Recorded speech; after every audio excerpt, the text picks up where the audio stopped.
Welcome back into Rounding Third Baseball, episode 354. Trades already flying. I'm Nick. We have Harrison tonight. How are we doing tonight, Harrison? Fantastic, Nick. Canceling my MLB TV, but otherwise good. Yeah, I mean, no need to watch the rest of the season, I'm pretty sure at this point. So, Can they have a yeah. World Series parade in August? Is that abnormal? No, I mean, I'm sure they can schedule one. It's fine. Yeah, why not? But, yeah, I did go live last night for about 10 minutes to get people's reactions, and it's pretty unanimous unless you're in a certain fan base. But we will dive into all of that. But first, make sure you follow and like us on Facebook. You can subscribe on YouTube. Please hit that subscribe button. We also have you can follow us on Instagram, Rumble, and TikTok. You can also listen on Spotify and Apple Podcast or wherever you get your podcast. We also have our affiliate sponsors, Logitech, MLB Shop, and Lids. You can find these links on the tops of all of our social medias in our link tree. So if you do any shopping with these companies, please use our links as we get a nice little kickback with no additional cost to you. Just a great way to support the show. And also Rounding Third merch on Etsy. If you search Rounding 3RD Baseball, we have sweatshirts, t-shirts, tumblers, phone cases, working on the new logo t-shirt design. So keep an eye out for that. Cannot wait to drop that. So check us out there. Great way to get our name out there and to support the show. All right. Like I said, a lot of trades already flying. We're not even in the trade deadline window until like tomorrow when stuff will really probably start to fly. But here we go. Let's start off with the big one, Harrison. Tarek Skubal to the Dodgers. What is the impact of this trade on and off the field? Because it's a big one. Well, I mean, it is, and I mean, if you look at the coverage on social media, I mean, I would say 75% of fans are mad that we're here again. 25% of fans are either Dodgers fans or they just bought the hat because they want to be front runners and think it's cool, and everybody can do it. Or they've already bailed on the MLB because they think it's stupid and they don't care. Mean, yeah, I mean, there's certainly a percentage of people that are just like, this is, why am I even still watching this nonsense? Like, I'll go watch something real like WWE instead. I mean, on the field, nobody matches up against the Dodgers. Like, nobody's going to match up against that rotation. You're going to run. I mean, Skubal, I think, becomes the ace of that staff. And it's foolish who you're going to face in the playoffs. I mean, so in terms of matchups, this team's an absolute nightmare. And I think the on the field is obvious. Like this, there's no way there's not a three-peat. The Dodgers have to have an epic collapse and a complete implosion in the playoffs for them to not three-peat. Like this pretty much guarantees the three-peat. Historical collapse. Oh yeah, this would be like, yeah, we'd be reading about this in 50 years to have to be so bad. Yeah. I mean, the Dodgers should steamroll through the playoffs to win the World Series. I don't think anybody's going to put up much of a fight. Off the field, I think this. I mean, we're already going to miss games next year. I mean, we're definitely going to miss games next year now, and there's the general feeling and consensus from what I've read is most owners are just like, this is absolutely outrageous at this point. Why are we still doing this? But yeah, I'm with you on the field stuff. I think it speaks for itself. We all know who Tarek Skubal is. We all know what he brings to the diamond. We all know the dominance he brings, right? 2-time Cy Young Award winner, back-to-back. We know what the talent is on the field. Off the field, it's a freaking mess. It is good for Dodgers fans. I'm going to start off with that. You know what? Good for Dodgers fans. It makes you guys happy. I completely understand it. But I'm going to take my homer hat off for a second. And if the Red Sox were doing this, I know there's no universe in which the Red Sox would do this. But if they were doing this, stockpiling 6 out of the top 50 players on your team, right? Or more possibly, right? Yeah. I would be like, all right, like this is not good for the health of the overall game. And it's not. You can't convince me that it is. Even if you're a Dodgers homer, you're never going to talk me off that ledge. This is in no way good for the health of baseball to have one team with 4 top 10 players on the team. You got Shohei, you got Freddie, you got Yamamoto, and now you got Skubal, right? They are all top 10 players in the MLB, and 4 of them are on one team.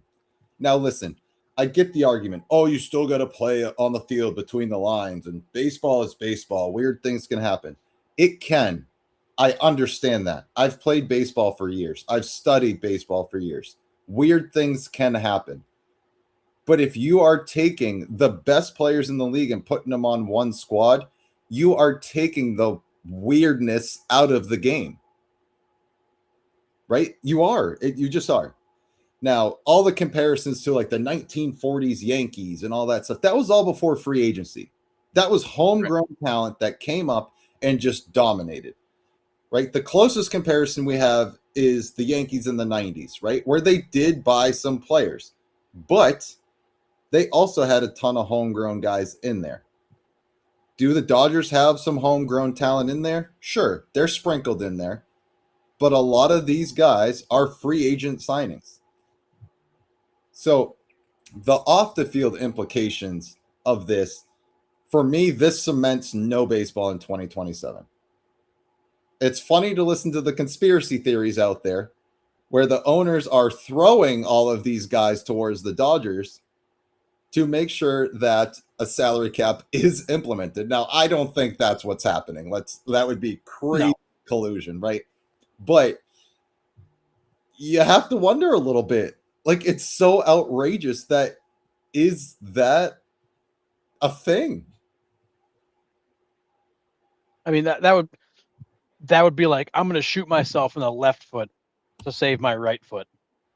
It would be insane to think that you're going to just throw players to the Dodgers and be like, hey, let's let these guys like just make a massacre, make a mockery of baseball and massacre all of us. And just to prove our point. I mean, I think owners are already there. You know, they basically have been saying like, we're going to die on that hill and we're okay with it. Yeah. I just, and the irony of it is like the package that the Tigers got for Skubal isn't even that great. It was good, but it wasn't great. Like they could have gotten better. They could have gotten more. And I get it. You're getting a rental guy who's going to make probably, 9 or 10 starts for you max. Like I get it, but you're not getting him for 9 or 10 regular season starts. I mean, they could fall asleep and win that division. You're getting him for what he's going to give you in the playoffs, which is he's going to get, he and Yamamoto going 1-2. Forget about it. Yeah. Nico asked this question. Curious the Tigers brass considered the baseball fan reaction prior to pulling the trigger on a trade to LA. I mean, after when he pretty much talked his way out of town when he came out with that statement saying, yeah, I withheld my elbow injury. And then the fans just lost their minds, as they should, right? Because they cost the Tigers the season pretty much. Because they were like something like 5-20 something or whatever the record was when he was out. They were atrocious, right? So I don't want to say single-handedly because Tigers have their own issues, but sure doesn't help when your ace is on the shelf when he knew about his elbow injury 5 months prior. I mean, just not a great look. And Brian, what fixes the overall health of the game? I'm not sold that a salary cap does that. Now, for me, I think it does, right? A salary cap with the salary floor. We have kicked this horse to death. We have revived it, and then we've kicked it to death again, right? If you put in the floor, and it's high. The owners put out, what was it, 174 was the floor in the initial promotion? That's a lot of money for a floor. Heck, that's, what was it, I think 14 to 16 teams don't even spend that in payroll. And that's where they were willing to put the floor. What that does is it squishes the talent, sandwiches it, and it spreads it out across the 30 MLB teams. So it forces stars to go to the lower markets because they have to spend. Right?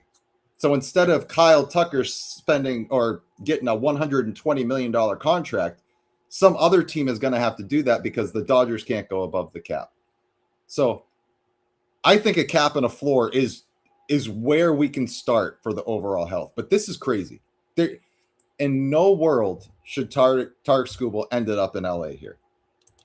Now, Is it the Tigers just quick pull on the trigger, not going back to the Brewers? Because it seems like the Brewers were in on him. Did they give him a package? And the Dodgers were just like, the Tigers were like, okay, hold on. We got some other suitors. Let's look. Dodgers offered them a package, and then they're like, yep, we'll take it. And like they didn't go back to the Brewers. Like we won't know that detail in it. Yeah, it's again like the package I got. I think was okay, not great. It's okay. This happened kind of quick. I mean, I figured they'd at least wait until like Sunday to pull this off. It did happen a little early, which I found a little surprising. I'm not sure if the Dodgers were like, "Hey, here's our offer." If the Dodgers were like, "We're making this offer one time and then we're going to walk away," to try to put the pressure on the Tigers because maybe one of those players they offered the Tigers really, really wanted, and they knew that. I don't know if Milwaukee just didn't have a good offer. I was never convinced he was going to go to Milwaukee. Milwaukee was never looking to absorb that salary, and I think that might have been a little much for them. But Crazy. I mean, Tampa and Atlanta. I don't know where Atlanta was on this. Tampa went after Peralta instead because I think it was a cheaper of the two options, which is a better fit for them. I mean, I feel like when you really narrow it down, it was always going to be the Dodgers. We called it in the offseason. Yeah. The only place he realistically would go was LA. Yep. And it came together quick. Yeah. Nico, why Milwaukee, Tampa, Atlanta didn't aggressively pursue Skubal as a head scratcher?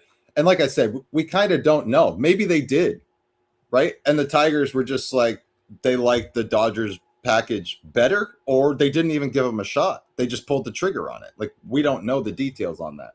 And that will most likely come out in the next couple of days. Like, who offered what? That usually happens. So we'll wait on that and then kind of talk about it. But this almost seems to me that the other teams didn't get a shot. That's how I feel on it. It does. It feels like that was a quick trigger for the Tigers, and maybe it was just the Tigers like, look, it's good enough. Get him out of here. Yeah. I don't know the overall atmosphere with him around. I'm not sure what the overall feeling for him was. I know that there was, he made the comments. He got all emotional about getting traded. I don't know that those were reciprocated by the organization. I think it was kind of like this has run its course, and it's a good time for him to move on. Yeah. I don't know, but it did come together quickly, and there seemed to be other teams involved that I don't know how involved they really ended up being. Yeah. Breaking news: Chicago Cubs are acquiring right-hander Kevin Gossman. Oh, So all right. Chicago Cubs got Kevin Gossman. I like that for them. So good for the Cubbies. But Highlight says, totally agree, guys. This just keeps getting worse. I'm not blaming the Dodgers. They're using the rules to their advantage. Baseball needs to get rid of all the loopholes. Yeah, listen, I don't blame the Dodgers at all, right? No. You have 12 billionaire owners, right? Money is not an object, right? That's a problem in itself. The other one is they're not breaking any rules by doing what they're doing. Right? They have the money to build up the farm. They have the money to sign the free agents. They're not breaking any rules. But the other 29 teams, 24 to 25 other teams in the league can't do it to this caliber. And that's where the gap is, right? And I hate the people that are like, oh, well, your owner's a billionaire. He can spend money if he wants. He's one billionaire. One. Dodgers have 12. Right? That's the difference. You have one source of, $1 billion coming in versus 12 billionaires and sources of money coming in. It's not the same game. They're not playing in the same league. Well, So I hate that argument. well, it's a dumb argument because it ignores the economics of it. The Dodgers also have the highest revenue in baseball. The next closest team is the Yankees, and they're 20% less. Like it's not close. The No. Dodgers last year, $850 million in revenue. I mean, the Red Sox, who are one of the top 5 teams, were at 567. You're talking almost $300 million difference in operating revenue, and Boston's not a small market. They made $140 million more than the Yankees. You want to talk about the biggest baseball market in the country for the longest time? It was New York and the Yankees. I mean, there's nobody close. to making what the Dodgers make. And a lot of that has to do with where they are, the fan base they draw, the TV network. So yeah, I mean, the Dodgers are not playing the same game. They have way more revenue than anybody else. They can do things nobody else can do. And there's nothing they're doing that's working against them or that's wrong. Like they can do whatever Right. the hell they want. The rules are allowing them to do all this stuff. It's just what you're seeing a team that is at a completely different scale economically that can do things nobody else can do. Arizona Diamondbacks revenue last year, 324 million. The Dodgers made 2.5 times the revenue of the Arizona Diamondbacks. Yeah. It's not close. And the only way you solve that, you can't make the revenue different. You can't make Arizona a bigger market because you want to and snaps your fingers. And you can't share TV revenue equally because teams like the Dodgers own their own network. The Right. Yankees do, the Red Sox do. There's a reason they're three of the top 5 revenue teams in baseball. They own their own TV networks. You can't make the revenue equal. The only thing you can make equal is the cost. And like, look in the NFL. You've got teams making over $1 billion. The salary cap's the same. The Cowboys print money, but they can't spend it on players. They got to spend it on other stuff. Right. There's only so much you can spend. Yeah. Michael, I saw this right before I went on, and it's got to be a rumor. It's got to be somebody just throwing something out. I hope it was rumors about Skeens and the Dodgers talks going on. If that happens, there will be a full-scale mutiny. People will stop watching and turn the TV off if that ever came to fruition. There's no way, right? Baseball would probably die on the spot. No joke. No, the Pirates are not entertaining any trades for Paul Skeens. He's making $1 million this year. Granted, he's not been good. He's been very average. Yeah. But yeah, there's zero actual real talks happening about Paul Skeens. Yep. There's actually more concerns that there's something wrong with him because his velo's down, his command is awful. Like he got beaten up again the other day. Yeah, he was topping out at like 95, 96. It was not. Yeah. He's got an ERA over 6 in July. He has been trash. I mean, trash. That team would be probably leading this. They'd be second in the Central if they could get something out of him. But he's been bad. Yep. Highlight says, yes, there will be a work stoppage. Baseball needs to close the loopholes, and the Dodgers have exploited. The players will fight it tooth and nail. Yeah. And listen, there are other teams that have also worked the loophole as well, right? We've seen other teams use the deferrals and stuff like that, but just, again, not to the scale of the Dodgers. And that's the difference. But yes, there is going to be a work stoppage, and I think this puts the nail in the coffin. There is nothing happening in 2027. No, and the general feeling, or at least what I've read, is that the owners basically like, yeah, we're gonna die on that hill. Like we're not have to. We're not gonna. We can't let this go. Like because the way it works now, you have 20 teams in reality that don't have a shot. They don't have a shot in free agency. They don't have a shot at the trade deadline. They're having to play by a different set of rules. And again, it's not the Dodgers' fault. The Dodgers are in a massive media market. They have worked the system spectacularly to their advantage. That's why they can have a $600 million payroll and push all the money down the road. They're playing the game to the absolute max of the rules. And if you're a Dodgers fan, enjoy the ride. I mean, why wouldn't you? Enjoy the ride. This is going to be, it'll be historic. This three-peat will lead to probably a fourth whenever baseball comes back. So it's going to take a while to burn through this. I mean, enjoy the ride, but it's got to end. Like it can't go this way. And so much of this was, I think about it for years. We laughed at the Dodgers. They spent all that money and got knocked out in the first round, like every year. It's kind of like a joke. And they had big payrolls then too. But the McCourt family didn't have this kind of money. Like they weren't spending like this, but they spent a lot of money and had consistent terrible performances. Or they'd make it to the World Series like they did in 18 and lose to the Red Sox, and like they just couldn't get it done. And then they just said, you know what? Hold my beer. And just said, we're gonna go get our World Series titles. And they did, and good for them. I mean, again, hats off to the Dodgers. You are in a situation that nobody else is in, and that is absolutely amazing for your fan base. But the problem is the flip side of that is it's absolutely terrible for baseball, and you got to find a way to balance it. Yeah, and I know the last couple days, our page and me myself have come off to Dodgers fans maybe negatively, and I'm not trying to, right? Like Harrison just said, I've said it. Like, good for you, congratulations. It's crazy that you get to watch this product every single night, right? We're not going to talk about my Red Sox going in there and kind of handling you guys, but that's a different story.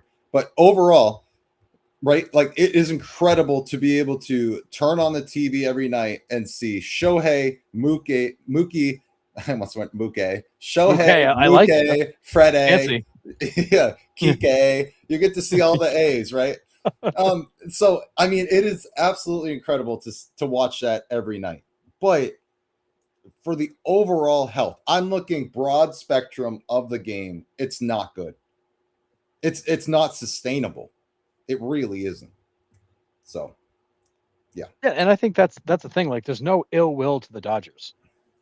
Like, it's you're doing your thing. I get annoyed by the fans like, well, your team could do it too. Your team could do it too. It's like, wow, you are a special kind of stupid to think that, but it's okay. Like, Yeah. do you? You just have to acknowledge the fact that, like, yeah, the Dodgers are playing a different game. And we're now at the point where the gap is so big, MLB has to fix it. Otherwise, this becomes a runaway train, and fans are going to start losing interest all over the place. Yeah, if they haven't already, to my point earlier. Yeah, I suspect that the next 2 months are going to be there's gonna be a lot of fan bases that turn it off and just go, no thanks. Like, I'm good. I don't need to see these guys win a third one. Yep. Aaron says Brewers had better prospects to give, but chose not to because small market teams have to hang their hat on young, controllable players to keep their payroll down, and that's a fair point, right? They did have the prospect package to give the Dodgers, so yes, there's that. They have to hang on to it, and what I said earlier, I'm going to stick to. I don't think the Brewers got another chance. I don't think the Tigers came back to the table with them. I really don't. I would not be shocked. I mean, it came together too fast. Yeah. John Temple goes, we thought the Tigers were asking for a Ferrari, a Lamborghini, and a Corvette for Skubal, and what Dodgers gave them were a VW bus and a couple Pinto hatchbacks. Tigers GM should be fired. Yeah. It's rough. I mean, again, it's a good return, not great. You know, Zaire Hope is great. He's the third best outfielder on that Double A team for the Dodgers. Like, he's not even the best guy he's not even the best outfielder on that roster. Yeah. But he absolutely hits baseballs a long way.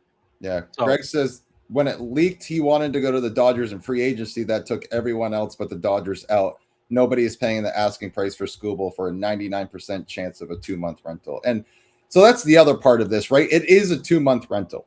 Yep. Now I ask you, Harrison, what if he signs an extension in the next couple of weeks with the pending lockout, not knowing what the market's going to be coming out of the lockout? What if the Dodgers are like, hey, let's get you done now and get you paid because we don't know what you're going to be worth coming out of the lockout? What if he signs an extension with the Dodgers in these next couple of weeks? What is the backlash there? All the Dodgers are doing is setting themselves up to either have to deal with a cleanup when this comes back or, you know, run the risk of potentially overpaying, or I don't know. I mean, could they do it? Absolutely. Are they taking a huge risk? Yeah, because if we come out of this thing with a stronger luxury tax or a salary cap, wherever this thing lands, the Dodgers don't know exactly what's going to cost them. But at the same time, I don't think they care. This is a team that made $850 million last year. They lost $20 million. They spent it all. I mean, they don't. This is not an ownership group looking to make any money. They don't need to. They are all about winning and building a kind of a legacy and a dynasty, and they're totally fine paying the freight for that. Yeah, because at the end of the day, it's going to make the organization more valuable. It's going to continue to drive more revenue, drive more ratings, and they're going to be, more doors open. Yeah. I know you guys got a ton of comments. I'm going to try to get through a lot of them right now. I know everybody has a ton to say about this because it's absolutely insane. So Brian says, like you guys are saying now, it's crazy that they didn't field more offers. Maybe they did. Who knows? But I've always wondered why teams would give up a lot for these guys, knowing that they will be on the free market soon enough. And that's a fair point. But the Dodgers have the farm system to do that, right? They have that luxury where their prospects are deep we've been talking about it for a while. Like, not only are the Dodgers financially set, they're also prospect set. Because again, they can funnel more money into their scouting, into their development programs, right? So that's why Dodgers have top of the lines prospects as well, right? Again, playing within the rules, they're using their money smartly. They're getting the players they want, they're getting the players that they're scouting, and that's that. So they have a stockpile of prospects to give. So, yeah, I mean, it's hard, but if you want that three-peat, you want to be a dynasty for, MLB history forever, you're gonna pay that cost, and it was a low cost. It's crazy. Greg says, I also think people overvalue Dodgers prospects because they are Dodgers, and that's fair. And this reminds me of growing up hearing people cry about Steinbrenner and the Yankees, and yeah, it's very similar. There's a lot of comparisons that can be drawn here for sure. We're with you, Michael. But keep in mind, it was the Yankees that were the reason that the original luxury tax was created. And then if you notice, that luxury tax got created, and the Yankees have won one time since. Mm-hmm. Because every year the Yankees evaluate, are we going to pay the cost? And we heard it this year in the offseason, like, we're not sure we can spend. We got to be smart. Like, even the Yankees are realizing there's a limit here. Yeah, we got to be smart. Let's offer Grisham a qualifying offer. Oh, darn. Anyways. Yeah. Yikes. The reports out of Motown. So Joseph, our token Tigers fan here. The reports out of Motown is that the Tigers heard offers from Milwaukee, Phillies, Dodgers, and the Cubs. Yeah, I mean, that's fine, but in what order did they hear them? And did they go back to see if they would offer something else, or did they just pull the trigger? That's where I'm at. Like, in what order were these received? Well, and Aaron's making the point, I think that's most critical here, is that Andrew Friedman built the Tampa Bay Rays with a checkbook that I'm pretty sure was empty. And now you've taken his skills in player development and drafting and put him in LA with unlimited money. And you've given arguably the best executive in all of baseball, Scrooge McDuck money. And now he's building both. They've got this crazy good farm system and, unlimited cash. That's scary. It's scary to give a guy like that everything and say, hey, like, do your thing, man. Yeah, keep doing you, because crazy. And yes, Michael, I get this, right? The Dodgers aren't making moves to make us happy. They're trying to win. And absolutely, again, they're within the rules. They're doing whatever they can to win. I don't blame them. As long as they're not breaking any rules. If we don't, it'd be crazy if 2 years we come out and we find out that the Dodgers are somehow breaking the rules. But they're not. They're all within the guidelines of what the MLB has laid out. And that's why we're going to be locked out, because the guidelines aren't working. This is not the Dodgers' fault. This is MLB's fault. Yes, 1,000%. So, agree with Harrison. The trade happened a bit early. Good return, but not great. And yeah, we're with you, Nico. It's goodness gracious. Yeah, I pray they're just trolling about Skeens. I hope so, right? I've seen memes about Aaron Judge going. I've seen memes about Jesus Christ going. So, I mean, it's been all over the place. So, like, right now at this point, I don't even know what's true and what's not. I wait for Jeff Passan to tell us who's going where. That's pretty much where I'm at this point, because I don't believe anybody else out there. I don't. Sorry.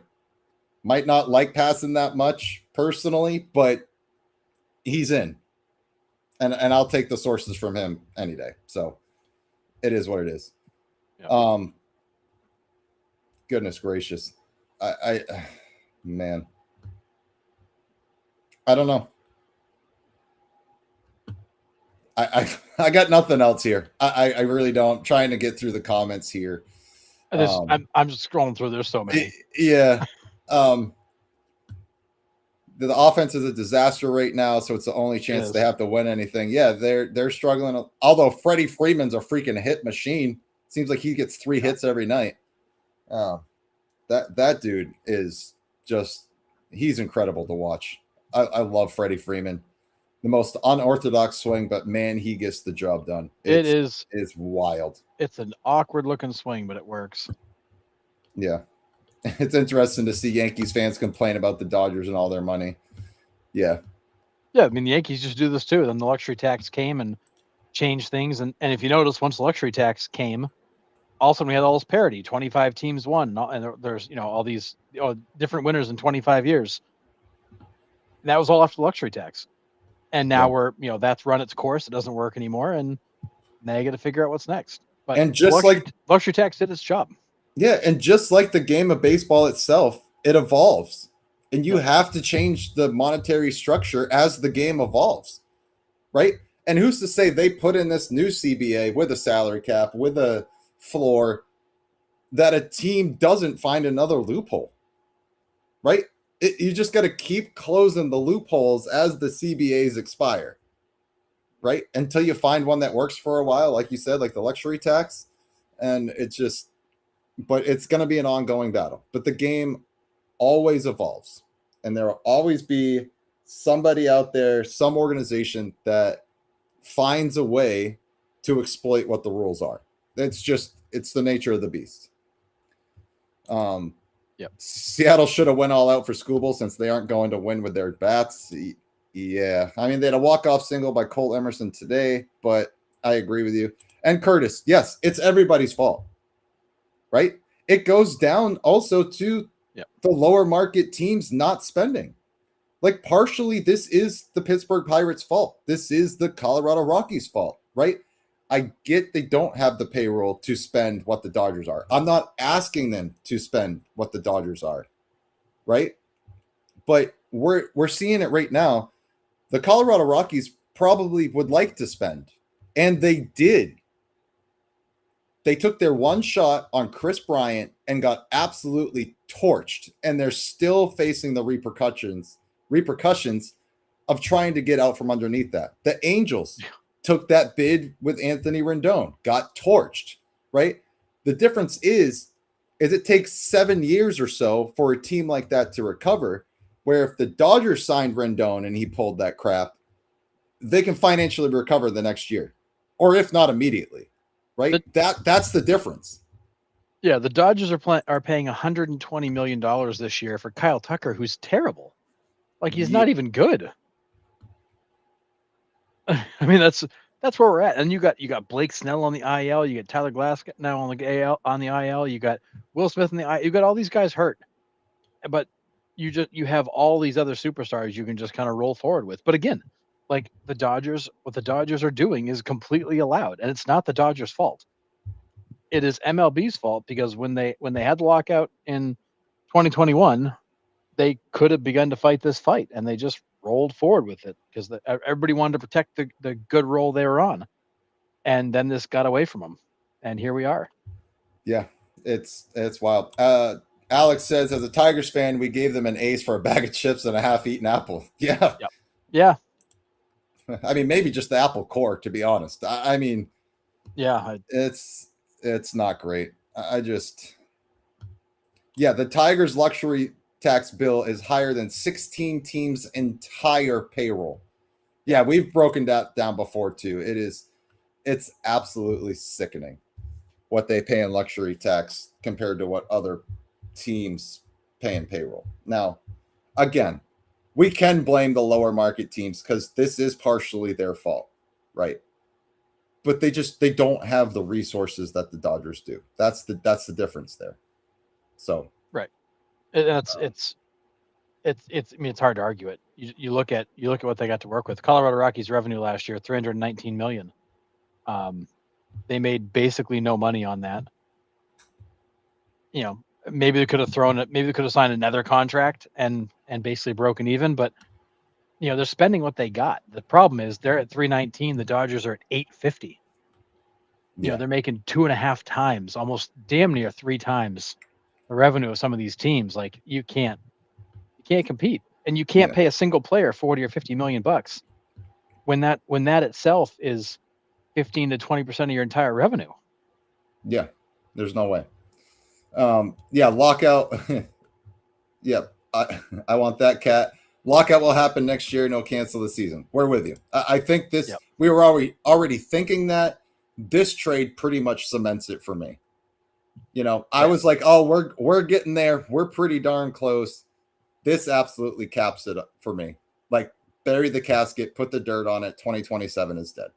There's no way. There's no way. Unless MLB caves, I don't see how you have baseball next year. Because, I mean, really, realistically, how many more proposals are we going to get from here to the end of the season? Not many. Maybe one from each side. Yep. Right? Coming down the stretch, they will usually let the players go, the owners go, and focus on the postseason, right? I don't see many proposals coming out in the next couple months. Maybe I'm wrong, and hopefully I'm wrong, because I want them to keep having discussions, right? To get a head start on this. So hopefully we don't lose the whole season. But that's the way it's going. And I hate it, man. Hate it. Yep. So yep. It is the inevitable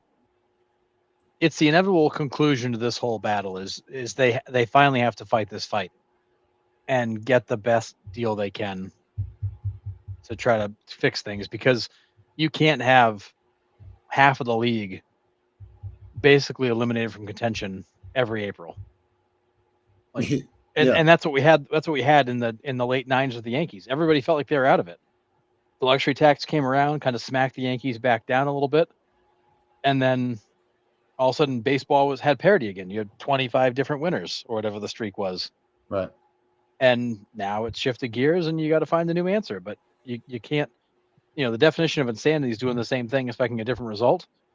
You have to change it now. Like, you have to go find the next thing. And I know people are like, oh, salary cap, that's terrible. It's never going to happen. And maybe it doesn't, but you got to find something. Yeah. Because you can't have one team that makes that much more than everybody else and expect this to ever work to have parity again. Yeah. So Alex asked, so what would the teams that are overpaying people do if there's a cap? So typically what happens is when they put in a cap, say, I'm just picking a ballpark number here.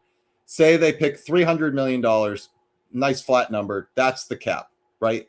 When they implement the cap, they will start at 425. Then the next year you got to get to 375. The next year you got to get to 325. And then that fourth or fifth year, now everybody has to be underneath the 300, right? They'll step it down to help you get underneath. But for me, I think they have to, deferrals also have to count here. If we are putting all of this in, the deferrals have to be capped off, right? 100% of the contract. I don't care when you pay your guys. Heck, pay them in the year 3000. I don't care. But it has to count for when he's on the field. Yep. That's it. So, yes, they will step it down gradually. They're not just going to come out and be like, oh, hey, I know Dodgers, you're at a $600 million payroll, but you got to get under 250 next year. That's not going to happen. Right. So, yeah. Curtis, let's enjoy the rest of these months and play it by ear. I'm not going to be glum. I'm just going to deal with reality. And that's fair. That's absolutely fair. And Curtis, you've always got banana ball in 2027. So this may be rounding third banana style for 2027. Yep. The Women Professional Baseball League started the other day too. Did. So, yeah. I think the Dodgers get upset in the playoffs because of injuries and lack of offense. And possibly, I mean, we know what happened last year is they had a lot of injuries going into September. They sat everybody because they knew they were walking into the playoffs. Will Smith was done for the year, and then he's all of a sudden on the ALDS roster, and you're like, wait, how did that happen, right? I said that last show too. Dodgers will find a way. They'll rest the guys that need rest, right? Shohei's not even pitching pretty much anymore. They're like, we're going to hold you off and contain you until we need you in the postseason. So they're already gearing up for the playoffs here, August 2nd. So. Yeah. I mean, you look at that Dodgers offense, and it's a lot of guys underperforming. Will Smith obviously has missed a bunch of time, but he kind of struggled out of the gate. Kyle Tucker's been terrible. Teoscar's not been very good. Dalton Rushing has been one of the few bright spots, but it seems like his teammates hate him. Mookie's underperformed, but he has for 2 years now. Freddie's still a monster. He's just a machine. Pa has been great. Muncie's been great. Shohei has been, not what you're used to, but still very good. Yeah. They definitely, this is definitely a team offensively that has problems. This is not a great offense, and a lot of it's because they got money tied up in some guys who are just not playing well. But that pitching staff, I mean, you can win games 2-0 in the playoffs with this pitching staff. But the whole world is going to be rooting for these guys to flame out in the playoffs. And if they do, it'll be a happy day across baseball. Which is insane because like that does put a lot of pressure on them. Like loading up a team like this does put a lot of pressure on the players to perform. Right? It does. It naturally happens. Like if you have a team full of superstars, you are expected to win. And if you do anything short of that, you are an utter failure. So there is a lot of pressure sitting in that LA Dodgers clubhouse. How does this group handle it this time? Three-peats on the line. You just got the best pitcher in the game, arguably. Right? I mean, that's a lot of pressure to bring to the ballpark every single night. So, I don't know. And Dodgers are starting to get older. That's a great point. Right? Their time will run out. Right? It will. Right? It will pass. It will be somebody else here in a few years. But I mean, that's a good point. They'll have to start over. You'll have to go. Because you're seeing a decline from Mookie. You're not really seeing a decline from Freddie so much. The power a little bit, but he's still a great player. But you're beginning to see some decline from some of these guys. Teoscar, I don't know what to say about Kyle Tucker. I mean, we all knew Kyle Tucker going there probably wouldn't be good, and it hasn't been. But yeah, that team is getting older. They are going to have to backfill with new faces here at some point. But for the next couple of years, they're going to be a juggernaut. Yeah. Yeah, Logan, I don't think Kyle Tucker was a good signing. He's good, but he's really underperforming. Yeah, he's not Terrible. having a great season at all, offensively or defensively. So it's pretty bad. It's pretty brutal over there. But again, it's $120 million that if another team did that and he performed like that, this handcuffs him. Right? The Dodgers are just like, nah, it's all right. Superstars around him, we'll pick him up. We'll get some production out of him. We don't need him to be a 35 and 100 guy. The other 25 teams in the league do need that if you're signing Kyle Tucker to that money. That's another glaring difference between the Dodgers and the rest of the league. Yeah. Well, and that's the thing. When you've got a payroll this size, like it affords you the ability to have depth. And that's what they have. Like when guys go down, there's another guy ready to go. And it's not like you're calling up guys that are improving from the minor leagues. Like you've got a roster full of veterans. You just grab the next guy and put him in there.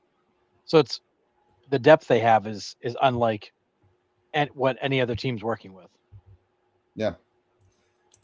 Highlights. Can you imagine 8 to 9 years from now when they have to start paying Shohei, the owners will quit? They've already paid Shohei. All his money is just sitting in an account right now, waiting to pay him out whenever he wants it. Right? That's how it works, right? They've already set that money aside. So they don't have to even worry about it when the $68 million come out. Like that's already, because the team has to pay it that year, but it just gets set aside, correct? Is that how that works, Harrison? Yeah, so that's one of the common misconceptions around MLB deferrals is the fact that, you pay them out down the road, but you have to collateralize that obligation. So you're putting, so they've either put cash or, some kind of security in escrow that covers the balance owed. And if they have to add to it each year. So you'll see teams go out and they'll buy things like annuities. It'll spit out cash flow and they'll use that annuity to then fund the account. You'll see teams post stock portfolio. Like there's all kinds of stuff they can do, but the money owed is sitting somewhere, likely earning some kind of a return. So it's growing, but they are funding this as they go. So when the day comes that check is due, they just write it out of that account and it just goes out the door. Yeah, and John Temple, Japan has already paid for Ohtani. You're not kidding. Oh yeah. I mean, I wouldn't be shocked to find out the Dodgers have probably funded his deferral account ahead of schedule with all this money from Japan. Oh, easily. And it's not even close. So, all right. We heard Cohen, he's paying for the Juan Soto contract.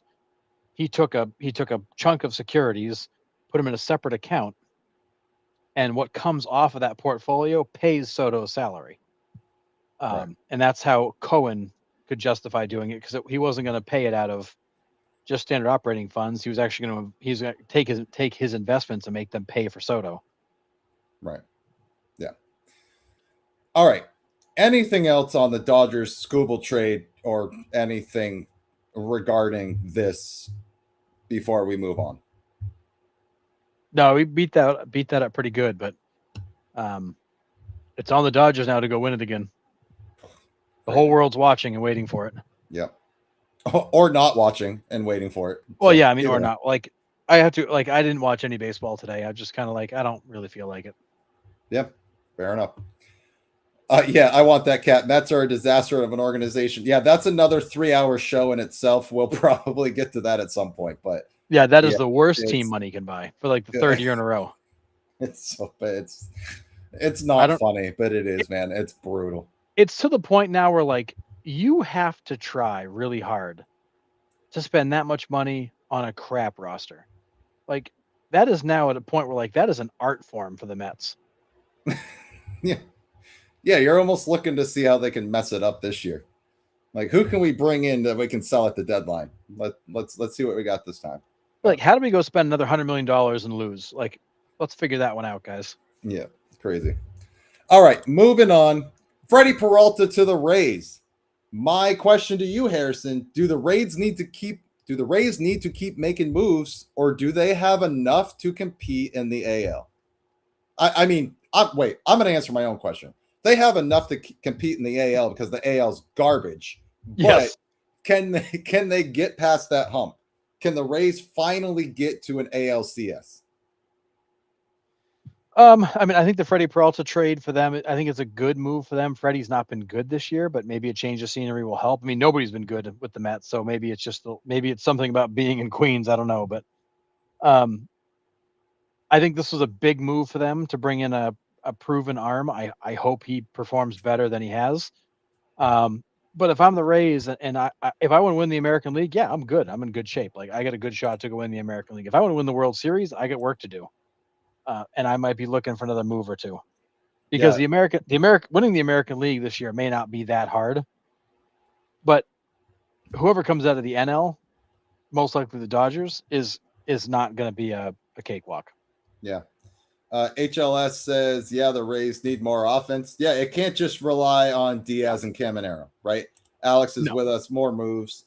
Rays need another reliever. Everybody does. Robbie Ray to the Rays is only fitting. I don't hate that, Aaron. Yeah, Joseph AL equals trash. Yeah, it's not great. And this is a fair point too. I want that cat.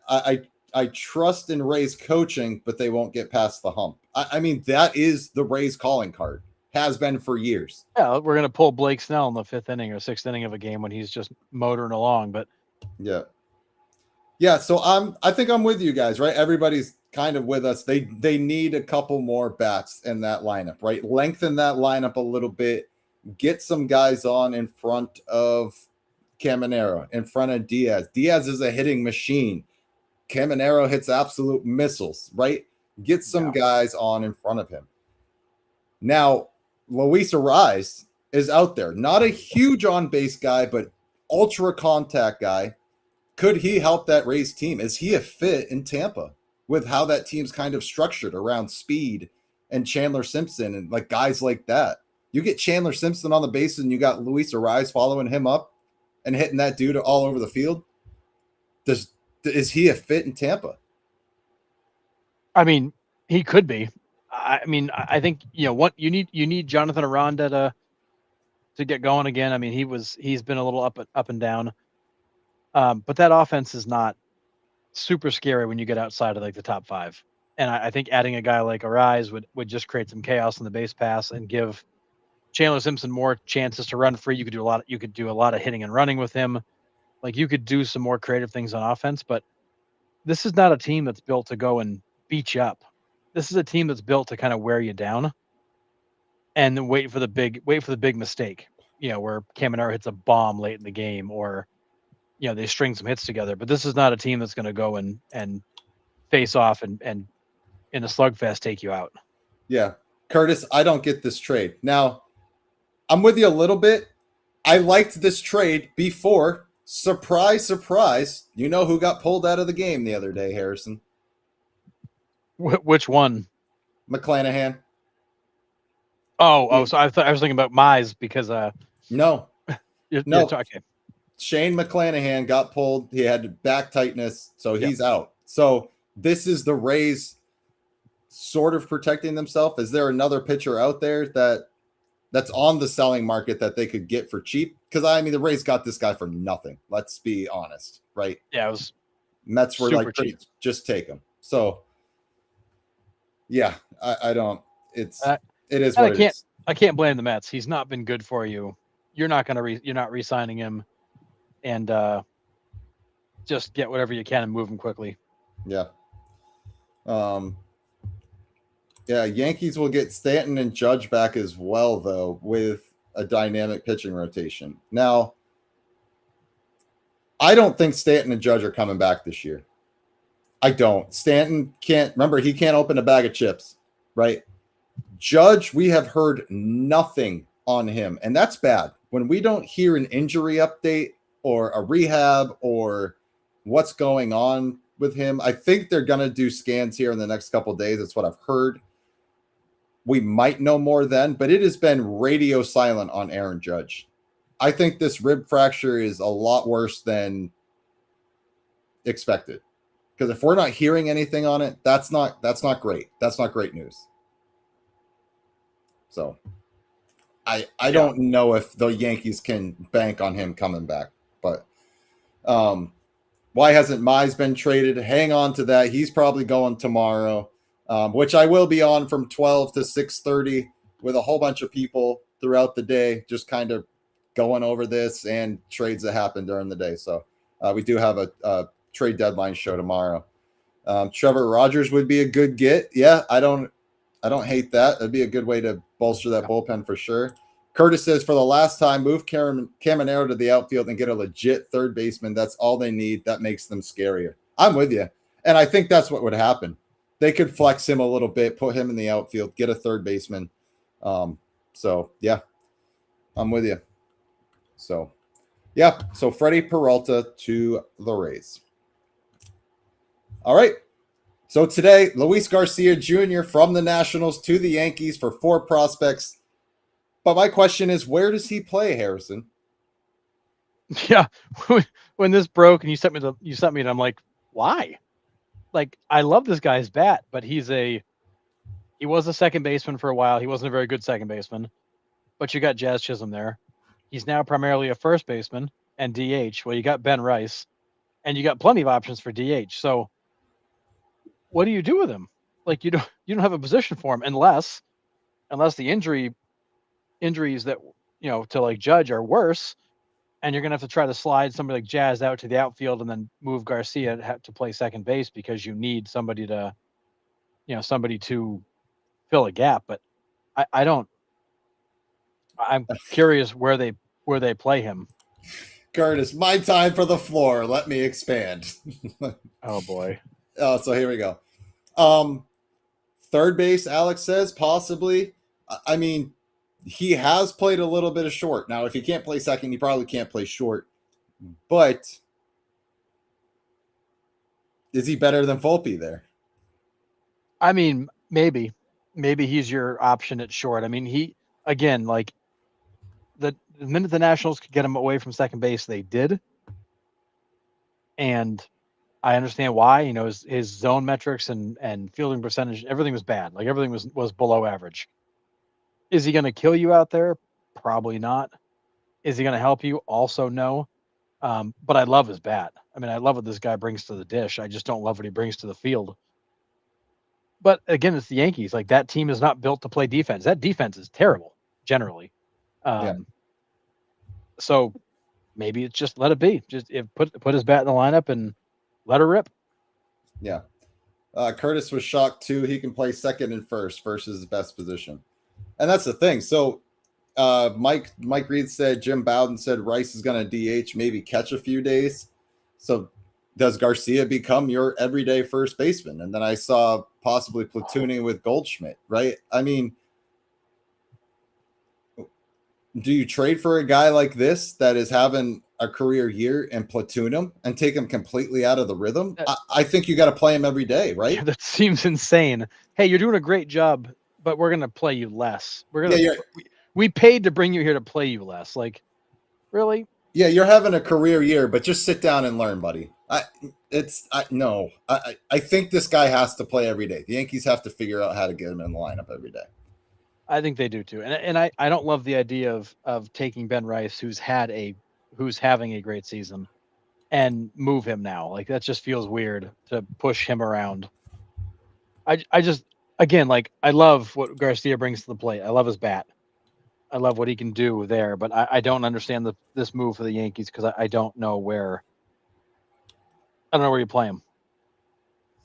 Yeah, it's interesting for sure. I mean,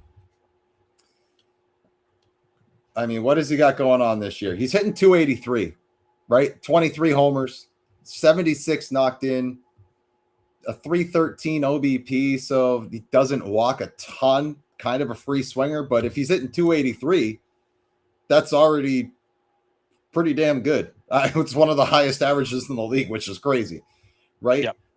You can't sit this guy when you bring him over. You just can't. He's played in 104 games. You can't take him out of the rhythm that he's in. There's no way. It just feels crazy. Yeah. Yeah, Jazz or Grisham's time is getting cut. That's where I'm at. Someone is going to lose playing time. Maybe they have plans on shipping Jazz out, right? Jazz is on a contract year. He's a free agent at the end of this year. Is Jazz on the move tomorrow to make room for Garcia? Maybe. And maybe that's the move here is, you bring him in so you can move somebody else out. I mean, Jazz hasn't been good. And, his whole like 50-50 campaign and all that has been nothing but a distraction. Maybe he goes. Maybe the injuries to the guys like Bellinger and Judge are worse than they're saying, and they want depth and options. I have no idea. But on without there being other news, this deal doesn't make a lot of sense. Yeah. I mean, this could be an option too, Alex. Put him at second, Jazz at third, and take McMahon out of the lineup. Maybe. Sure. I mean, again, McMahon is there because of his glove. He's not there because he's a great bat. I mean, he's not a terrible bat, but he's not a great bat. Right. But his glove is one of the best. Yeah. Yeah, the average in the league is disgustingly bad. Yeah, we've talked about that too, Kat. It's not great. John Temple, hey, that's the Mariners motto. Oh, you're doing great. Now go sit on the bench and shut up. Oh man. Yeah, and the Yankees offense has been through a really tough stretch. They've been terrible in July. Yeah. Maybe this is just going to give them options. I mean, the sad part is Goldschmidt, behind Ben Rice, Goldschmidt might be your second best hitter in the last 2 months. I mean, it's just wild.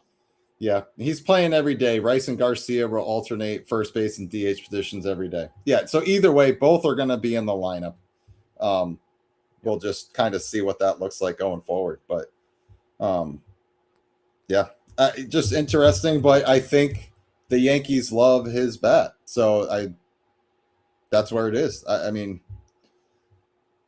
there's a lot to like about what he does at the plate, no doubt. Yes. Mm-hmm. No doubt. Just defensively, I don't know what you do with him. And he's got control, I believe, until the end of 2027. So you're getting a year and a half out of him, at least. So good for the Yankees here. All right. Luis Castillo from the Mariners to the White Sox. Pretty simple question here, Harrison. Does Luis Castillo actually help the White Sox? No. I mean, the sad part is the back end of their rotation is so bad, he probably does. But Castillo was a glorified bullpen arm for like a month. I mean, they were kind of like what the Red Sox did with Bayo. Like, he had starters. Like, it's just Castillo's stuff's been junk all year. Now, granted, still he might be better than at least two of the starters in the White Sox rotation. So, are the White Sox a better team with him? Probably, because their rotation's terrible. Does he really help them? I don't think so, because he's really not going to bring you much. Somewhere along the line, his stuff just disappeared. Yeah. Curtis says that was quick. What was quick? Our talk about the Yankees. Sorry, we can probably get back to them at some point, but I think he does help the White Sox here in the regular season, right? I think the AL Central is kind of a mess. I'm sure they got some games against them coming up, and it does make them a little bit deeper in the rotation, like you said, but does it get the White Sox anywhere closer to winning a playoff series? I don't think so. So does he help? Sure. I think he puts a band-aid on a gaping wound, so it helps a little, just not what you need. Remember, the White Sox aren't supposed to be here yet. Right. So if the Mariners were looking to dump this guy, that we've heard his name come up all year, right? He's not the Luis Castillo that he was. No. So Mariners have been looking to get rid of this dude. White Sox are like, all right, like he'll help a little bit. Let's take a chance on him. So, Harrison's answer on Castillo was quick. Yeah. But I'm with you. It's a yes, but it's a no, if that makes any sense. Right? Yeah. It's better than they had, but it's just he makes the rotation better, but it's a low bar. Okay, thank you. Yeah. Yeah, it's again, like, you're talking about one of the worst rotations in baseball is a little bit better today. Like, cool, they still suck, but they suck less. Right. Yeah. But Castillo's under control through next year with an option for 28. So like he's not a rental. That may be good, that may be bad. I don't know. Like if he sucks next year too, then or whenever baseball is played again. Now, maybe that won't be a good trade. I don't know. Now, even though his performance isn't necessarily what we're used to seeing, he still is a veteran that has had some really dominant years. So is this a guy that could help with the White Sox young pitching? I mean, honestly, like this might be the best scenario for Castillo. Get out of Seattle because it just isn't working in Seattle. And maybe coming to Chicago where the team's better and it's young and it's exciting. Maybe he needs a change of scenery and something to get excited about again. He just seems like he's going through the motions in Seattle. Maybe a fresh start's what he needs, and maybe a young group will help energize him, and you'll get the old Luis Castillo back somehow. Or, if nothing else, to your point, here's a veteran on the staff who can tell the kids how to pitch better, and it doesn't hurt to have him around. Yeah, I hope he pitches better than he has, but even if he doesn't, there probably is some benefit to having that guy hanging out. Yeah, I think your point about the young kids is very valid, right? I mean, you get around a young, hungry group that knows they're not supposed to be there yet, but goes out and plays balls to the wall every night. That can't do anything but rejuvenate you a little bit, right? These kids want to play. These kids want to win every night. I'm not saying the Mariners don't, but you look at the way the two teams are playing. Like the White Sox haven't been playing great lately, but they're still not the Seattle Mariners at this point. Sorry, John Temple, right? But they're not. They're young. They're hungry. They go to the ballpark and expect to win every night. So I think this could be a good move. Just won't help them past the regular season. I'm gonna put it that way. Yeah. Yeah. Fair. White. Yeah. Will Venable, Coach of the Year, no doubt. I think he's already got Manager of the Year locked up. I really can't think of anybody else that should get it other than him. It should be him, no doubt. Yep. But all right. Bo Naylor. This was kind of a name out of left field, or actually from behind the dish, that we didn't really even bring up in trade talks. But the Guardians send Bo Naylor to the Brewers. My question to you and to chat here is, what are the Brewers' plans with him? They have Contreras and they have Gary Sanchez already. Now, Gary Sanchez has played, I think we looked it up, 34 games, right? He's clearly the backup catcher to Contreras. And Contreras has been DHing a lot. So, is this Naylor becoming the everyday catcher and Contreras becoming strictly the DH and getting Sanchez's production out of there? It's the only plausible explanation for why you'd go get another catcher.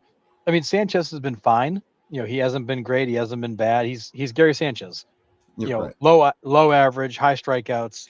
Runs into a few now and then. And that's really, I mean, hell, I remember the old days of a backup catcher. You'd be lucky if they hit 200 and made contact with anything.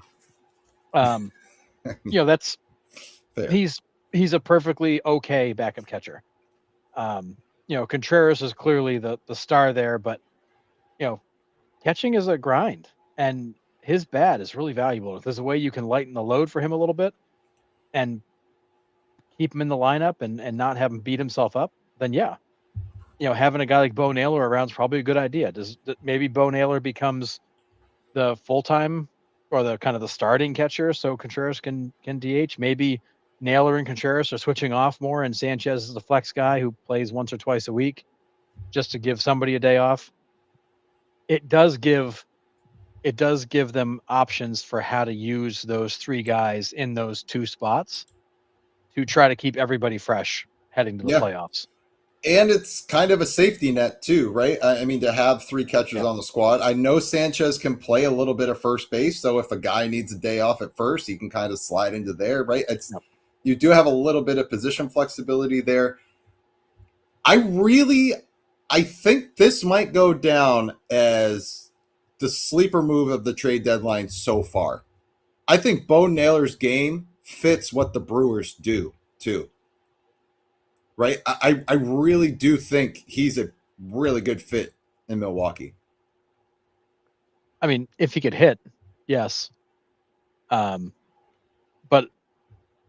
yeah, I think he fits their style of play. And again, another guy, young guy under control for a little while, gives you some options. He's having a wretched season. And maybe a change of scenery again for him would be good, or maybe that just is who he is this year. But I mean, he wasn't great last year either. I don't understand exactly why this trade was made, but I can understand that the Brewers want flexibility. They want young guys. They want control. He was cheap and easy to plug in, and maybe we'll look back and be like, man, that's a great trade. But the guy's got a career batting average under 200. Not a super exciting play. Yeah. Well, Highlight said Bo Naylor trade is for next year. They needed a couple roster spots for Lockridge and Stallings. Naylor and Hoyer were both sent to the minors. I did not hear that he got optioned down, but absolutely he did. He was optioned down to AAA Columbus. Oh wait, that was earlier this year. Yeah. So yeah, you're right. It is for next year for sure. I mean, that would make sense because he was awful. Yeah, he was just optioned back down to the minors days ago. Yeah. So, all right. So maybe this is to set them up for the future. So maybe he won't. It's not an issue for the Brewers this year then. So yeah, it may not be. Or if somebody gets hurt, he's a guy you can call up who's got experience. But I mean, they didn't give up much for him, which explains why. Yeah. Thank you, Tommy. Go Phillies. Love your guys' show. Keep up the good work. Appreciate it, buddy. All right. Moving on to the Bravos. So, Michael Simpson, you can step up to the plate. It's your turn. Lane Thomas and Bailey Falter to the Braves. Do these pieces help keep the Braves where they are, or are they better? Now, I don't think the Braves are done. I still think they need a lot of help on that pitching staff, but what is out there? Robbie Ray, I know, is definitely a tradable piece. You heard rumors that who's available now, Harrison? I heard rumors that after losing 5 straight, the Rangers are looking at putting DeGrom up on the block. It could be potentially DeGrom and Seager. Jock Peterson is available at every trade deadline, regardless what team he's on. And even Evaldi. Evaldi may be another option where the Rangers are now feeling like they're falling back. They're going the wrong direction. Now might be a good time to see if there isn't some value to be had. Yeah, Trevor Maley about 20 years ago. I did see that. But does that move the needle? I don't No. know. I mean, for the Braves, in reality, Bailey Falter, Maley, they're nice additions. They don't really move the needle. Lane Thomas, I think, is actually a pretty good move for them. I think Lane Thomas helps them. That outfield has been kind of Jekyll and Hyde. I think that Lane Thomas is a good addition for them. But Lane Thomas also hasn't been able to stay on a roster. So what does that say, right? I mean, it's been, what is it? Nationals, Dodgers, Royals, and now the Braves within the last 2 years, 3 years. Yeah, Nats, Cleveland, KC, and now Braves. It was Cleveland. I thought he went to the. Who am I thinking that went to the? Was it Alex Call that went to the Dodgers? It might have been. Yep. Yeah, so he was the wrong National that went to the Dodgers. Either way, yep. Right? So like 4 teams in 2 years. Is it just because he hasn't found his fit on a team, or is he just kind of a nice piece to have? Is he another kind of Mike Yastrzemski? Like he's an okay, serviceable player. I was going to say, I think that he is kind of like a Yastrzemski. He's a guy that in the right role can perform. I mean, he's been good for Kansas City this year. Is he an everyday guy? Not ideally. He does hit lefties well. He plays the outfield well. I think he's a good pickup because the Braves need some help in the outfield, but I don't think he's a big help, but I think he does help. I think Falter and Maley are just arms. They need arms, and that's what they're getting. Yeah. And maybe this is it, Curtis, right? Lane Thomas hits well against lefties. He could platoon with Yaz. Maybe that's exactly what they'll do. Yeah. I'm with you. Curtis. He'd be a great compliment to Yaz. Yeah. I picked Texas to win the division, and then they immediately start crapping the bed, Curtis. That's usually what happens when we pick somebody, too. Just the complete opposite starts happening. So I'm picking the Dodgers right now. Oh, yeah, absolutely. But we know that won't happen. But what else do the Braves need to do? Like, realistically, what do they need to do and what can they do? I think are completely opposite questions because they obviously need more starting pitching. It just can't be Chris Sale. It can't. Right? So who can they realistically go get? I mean, Gossman's off the board now. That was a big one that they could have got. So you've lost. So Skubal, Peralta, and Gosman are all off the board. You're kind of running out of options here.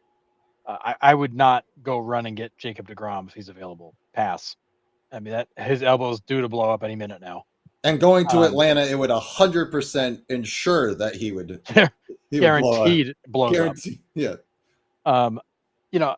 If you're the Braves, do you start calling the Reds and try to steal Hunter Green away? Are you calling the Orioles? Although there's really nothing to take there. I mean, you can get.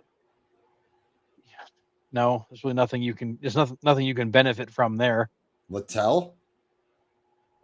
But again, is he even available? Is he hurt? I don't. Like I said, I can't follow the Orioles at all. So yeah, I mean the only other starter out there is Casey Mize. Mize. I mean, Detmers, Walker. Yeah, Detmers and Walker. I think Detmers is going to be. He's going to be a guy a lot of people call on. I mean, you probably got Mize, Detmers, and Walker are the only 3 real legitimate pitchers left. Hancock, I know Emerson Hancock's name's been thrown around. George Kirby's name's been thrown around, but I'm with you. I like the Detmers call. I'm with you guys. I like Detmers, and I also like Casey Mize. Those are 2 arms that could really help them. But what is the cost for Reed Detmers? Yeah. And the Reds' price for Green that's I think unobtainable. But you're getting a guy with control for a little while. That's the flip side is you're not getting a rental, but you're also getting a guy who doesn't get on the field as often as he should either. So yeah, he doesn't need to go to Atlanta. That's their issue. They can't keep guys on the field. So why would you bring another guy that already can't stay on the field? Right. I just Yeah, and Mike Reed, I agree. Evaldi would make sense for the Braves. Evaldi and Sale would be a good combination. We've seen that one before. Bulldogs. Evaldi is a bulldog. Those guys in the playoffs are monsters. Yeah, and we watched them up close. So the Braves aren't done. I think Anthopoulos has got something planned. Hopefully it works out for them. Mostly because I know too many Braves fans and they will be miserable if nothing happens. So I really hope for their sake that they get something that can work. I don't follow the Reds, but is Singer worth a look? He's kind of had a down year. Maybe he could revitalize in Atlanta. I don't know what it would take to get him. I like him because he does throw that heavy sinker ball, and that is, he's a guy that when he gets hit, he doesn't get hit. He's not giving up home runs. He's giving up a lot of, base hits and line drives on the gap. He's keeping the ball in the ballpark, so you can usually overcome a bad start by him. But I mean, he would be an interesting addition, and again, a guy who's, he's younger. He's not like young anymore, but I think he could be an interesting option. Yeah. I mean, he hasn't pitched badly, and he's got a 5-10 record. 4.35 ERA, not great. That's a lot of that's coming like 2 or 3 starts that he's just blown up in, but otherwise he's been pretty good. Yeah. But I think the Braves will make a move for pitching tomorrow or later tonight. Today's not over. So. If I'm the Braves, I'm calling on everybody. Give me all the starting pitchers. Clay Holmes, I mean, worth a shot. Why not? Like, you are that hard up for arms. If anybody's willing to give you something for not too high a price, Mets is a good place to look because they're looking to ship everybody out. So Clay Holmes for sure. So, yeah. Yeah, so I'm just seeing the article here on Kevin Gausman. So Toronto is getting shortstop Ty Southacene, the number 13 prospect, and Brett Bateman. Cool. Number 21 prospect. Yeah. Cool. So, I mean, the Blue Jays are getting a couple of higher end prospects for Gausman, which is pretty good return. Yeah. All right. Dean Kremer and AJ Minter to the Twins. Are the Twins actually going for it, Harrison? No. Okay. No. Wah, wah. I mean, these are a couple of like nice veterans to add, but I don't think because you traded for Dean Kremer or AJ Minter that suddenly you're throwing yourself to the top of the heap. I think you're filling in some holes with some low cost, low risk guys. Although I think Kremer's a guy who still has a decent ceiling if somebody could realize it. He's one of those guys who kind of teases you at times, but has not been able to put it all together. And I think he's been in and out of injury trouble too, right? Well, he has. This is his 7th season. He's 30, and he's only pitched a full season twice. Yeah. I mean, he's a part-time pitcher.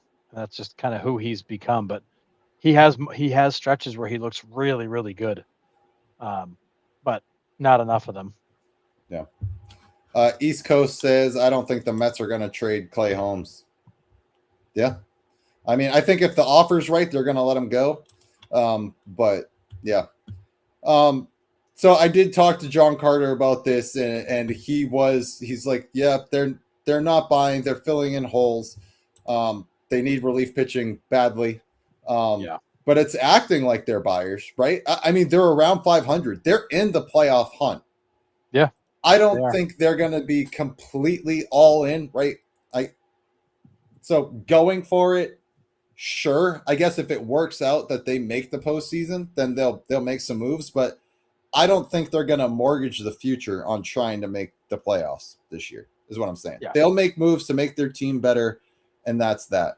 So going for it, sure. I think all the teams in the AL should, quote unquote, go for it because everybody's in it. Yes. I mean, the Royals are a Tigers collapse and a Guardians collapse away from making the playoffs. So, I mean, I know the Royals aren't going to make the playoffs, but I'm just saying, like, the AL is volatile. Yep. So nobody's out of it. So just put yourself in a decent position to compete every night. Twins are still winning ball games. And we're sitting here thinking, I said it a couple shows ago, thinking they're going to go 0-162. And here they are in the playoff hunt, getting some pieces that make them better. So I don't mind these moves. No. What do No, the Twins look like if Pablo Lopez is still there? That team might be leading the Central at this point. And Marty's right. Minter has a good ERA and WHIP. Like Minter's been a very good reliever, which is hard to believe considering he's been with the Mets where nobody's been any good. He's been a very, very effective reliever. I mean, he's a good pickup for the Twins. But again, like middle reliever, setup type guy isn't necessarily going to move the needle for the Twins, but it does fill a hole they've had because that bullpen is not good. Yeah. I do wonder what they do with Kremer. Like, is Kremer a starter for them? Do they put him in the bullpen? Like, what is the plan there? I don't know. I think you have to put him in the starting rotation, right? He's been there all year. I mean, I would assume that you got him to be a starter, but I mean, he could be. You could throw him in the bullpen. I mean, he's stretched out. Doesn't mean he couldn't go to the bullpen, but because he's not been very effective. I mean, he's been pretty crappy. Yeah. Yeah, I don't know. Just interesting move that, we're thinking the Twins are just going to stand pat and that's it, right? And we'll see. But, they're making moves to make them better, make themselves better. So I don't hate that. And especially since they're right on the bubble. So love it for the Twins. All right, off the trade talk, let's get to a couple of the news things. Max Clark called up by the Tigers, 3 hits in his MLB debut, 2 doubles and a single.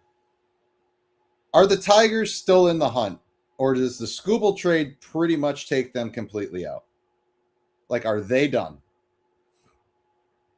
I mean, are they done? I think so. I think it's going to be hard for them to, especially if Mize goes too, like, it's going to be hard for them to make a real realistic run. However, with how bad the American League has been, I mean, they're 4 games under 500 and 2.5 games out of the wild card. Anything right now is possible.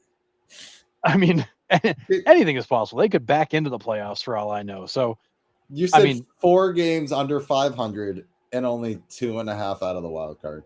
Yes, the Tigers are sitting at 54 and 58, and they're 2.5 games out of the wild card. It's terrible. Gross. So, like, are the Tigers still in the hunt? Realistically, no. If Mize is gone too, and Skubal's gone, you've stripped that rotation down pretty good. That offense is still pretty inconsistent. Is that a playoff team? No. However, the American League is so bad that, sure, they could still be in the hunt. Yeah. Everyone in the AL is in the hunt, but yeah, Tigers are done. And Joseph said anyone can make the playoffs this year, but the Tigers are being built for 28 and 29. So yes, yeah, I'm with you. I don't think the Tigers think they're in the hunt, but they could accidentally still be in the hunt. Yeah, right. Yeah. They're on the prowl just in case something walks by, but nothing's walking by. I mean, if you can fog a mirror in the American League, you got a shot. That's where we're at. That's fair, man. It's there. And I agree with Mike Reed. The Tigers winning the Central or even just making the playoffs after trading everybody away would be hilarious. Imagine that. It would be insane. I mean, it wouldn't surprise me at this point either. If we look at the last 2 August and Septembers in that AL Central and how it's gone down. Right? It's been nuts. I mean, because Tigers won all those games to get in, then they lost all those games to barely get in, so they're due to win all those games to get in. So I don't know, man.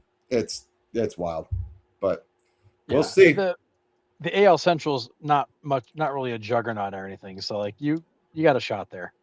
Yeah, I agree. All right, let's get to the last story.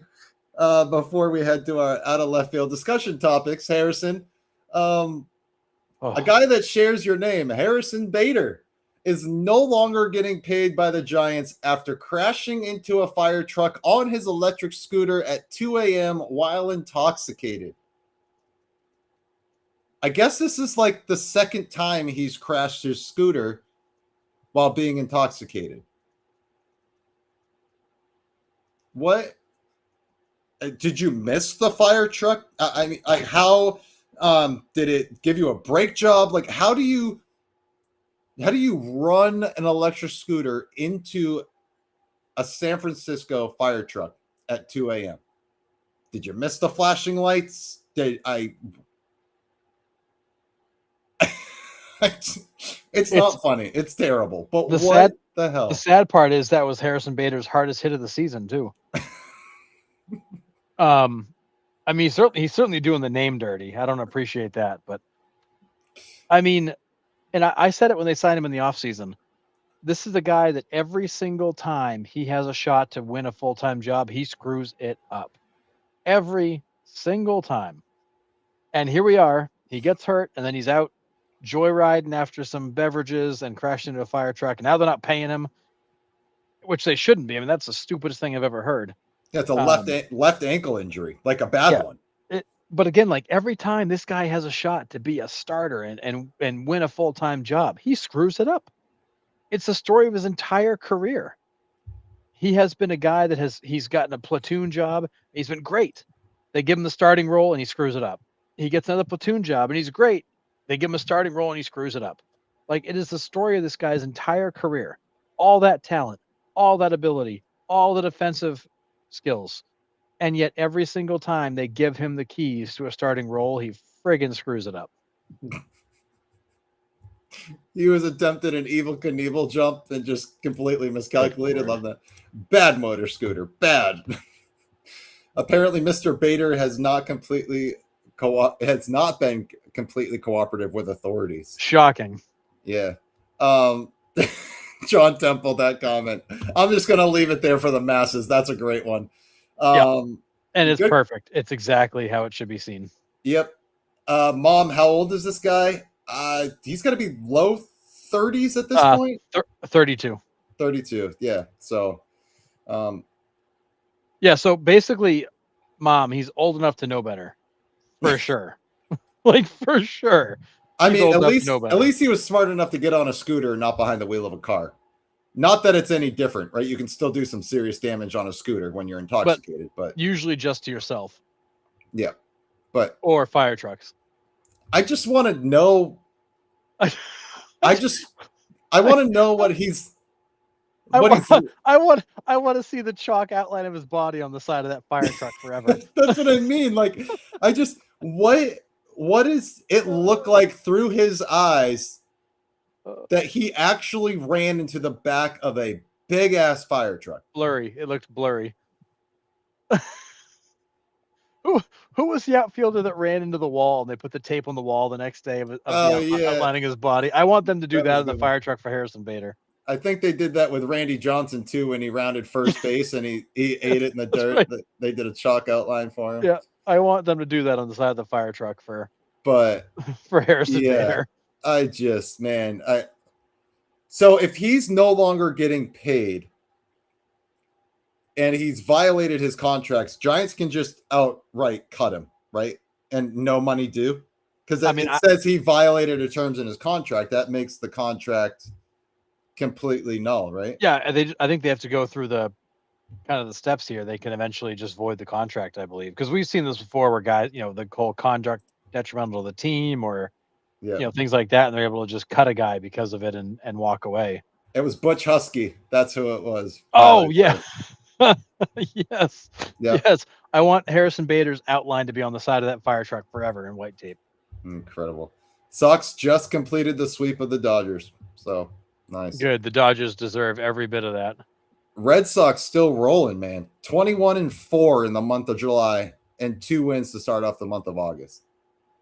Well, it's good because they were friggin' 30 and 50 leading up to that. So yeah. Joseph, as an ex-cop, personal experience, never underestimate the stupid things people can do under the influence, and that's absolutely fair. Yeah. Yes. Yeah, and Giants, I said this too. Giants have bad luck with guys on two-wheeled vehicles. Yeah, because Madison Bumgarner crashing the dirt bike, pretty much costing his career. I mean, baseball players basically have no luck on two-wheeled vehicles. I mean, Chris Sale falling off a bike. I mean, we can just go down the he list. didn't just fall off a bike, man. He got yeeted off that thing.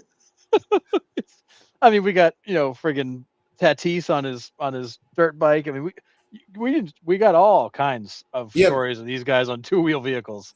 Tatis just crashed the dirt bike because he had ringworm, Harrison. That's why.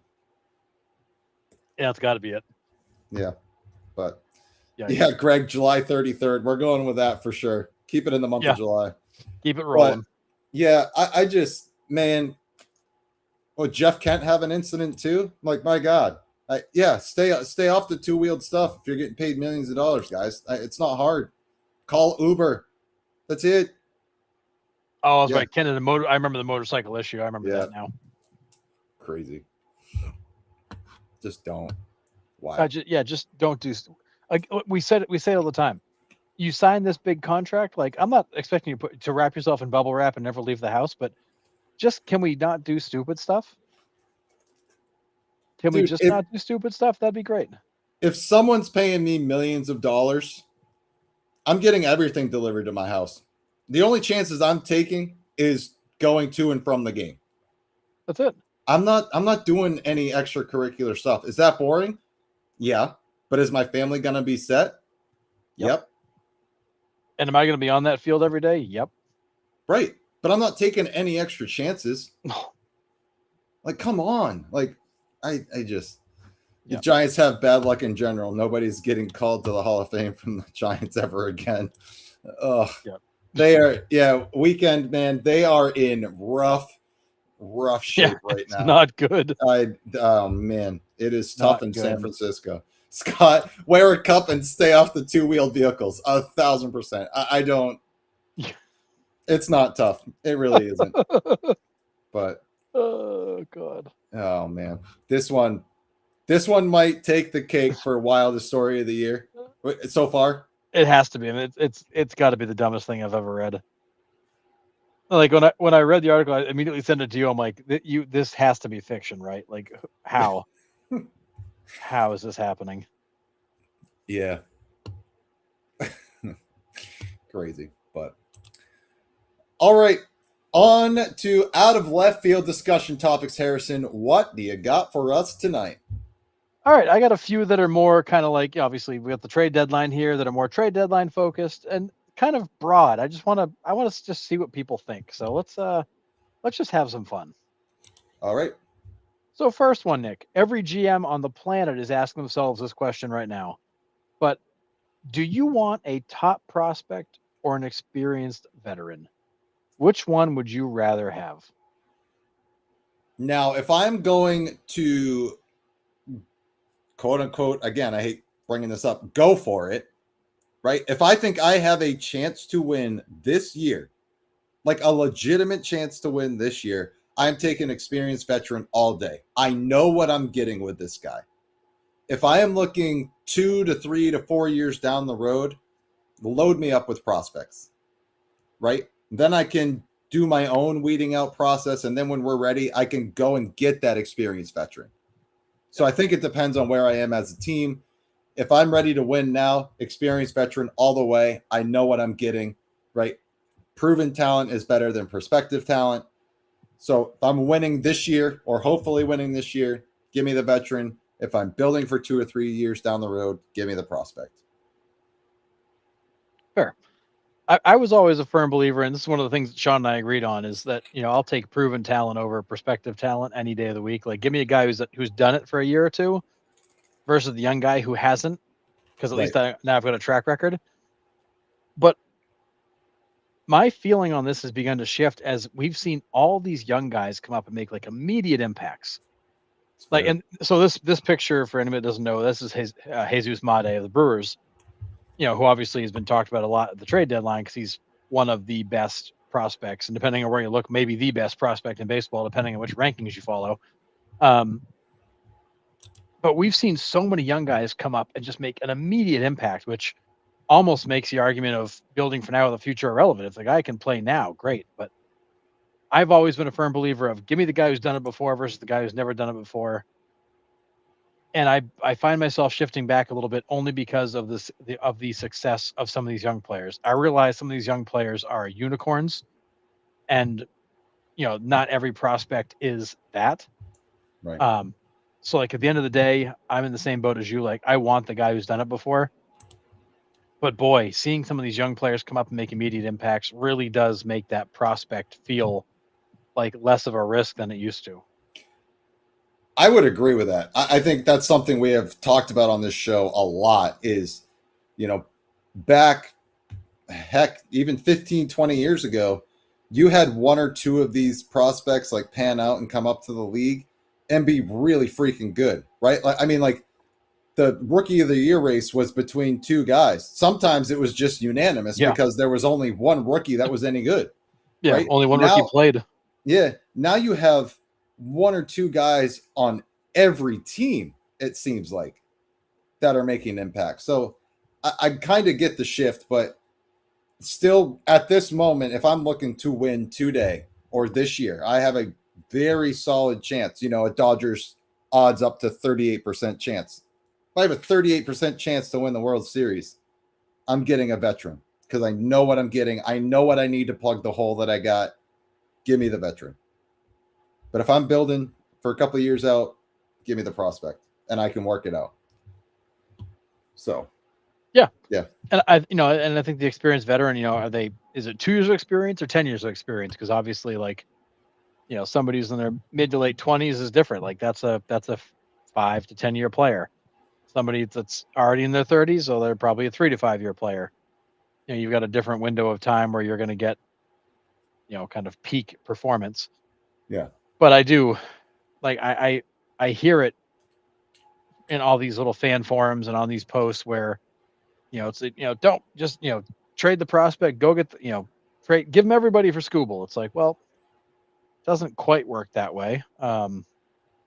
But I can certainly understand the allure of, getting the guy and dumping off all these pieces that maybe they don't work out. Like, who knows? I mean, who knows? Jesus Mate may end up being a bust. We don't know. Right. I mean, there's many of us in Red Sox Nation right now that are questioning, is Roman Anthony a bust? We Yeah. don't know. All that hype, and yet we really haven't gotten to see much from him.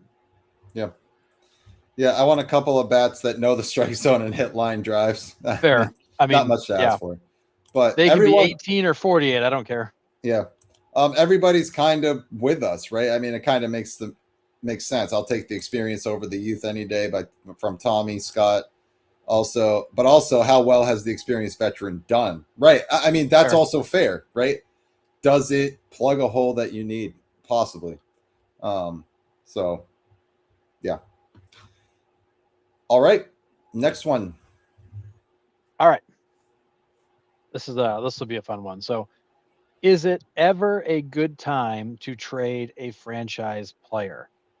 And I put the picture of Adley Rushman here because obviously we've heard him in lots of rumors. This was a guy when he came up, he was going to be the face of that organization.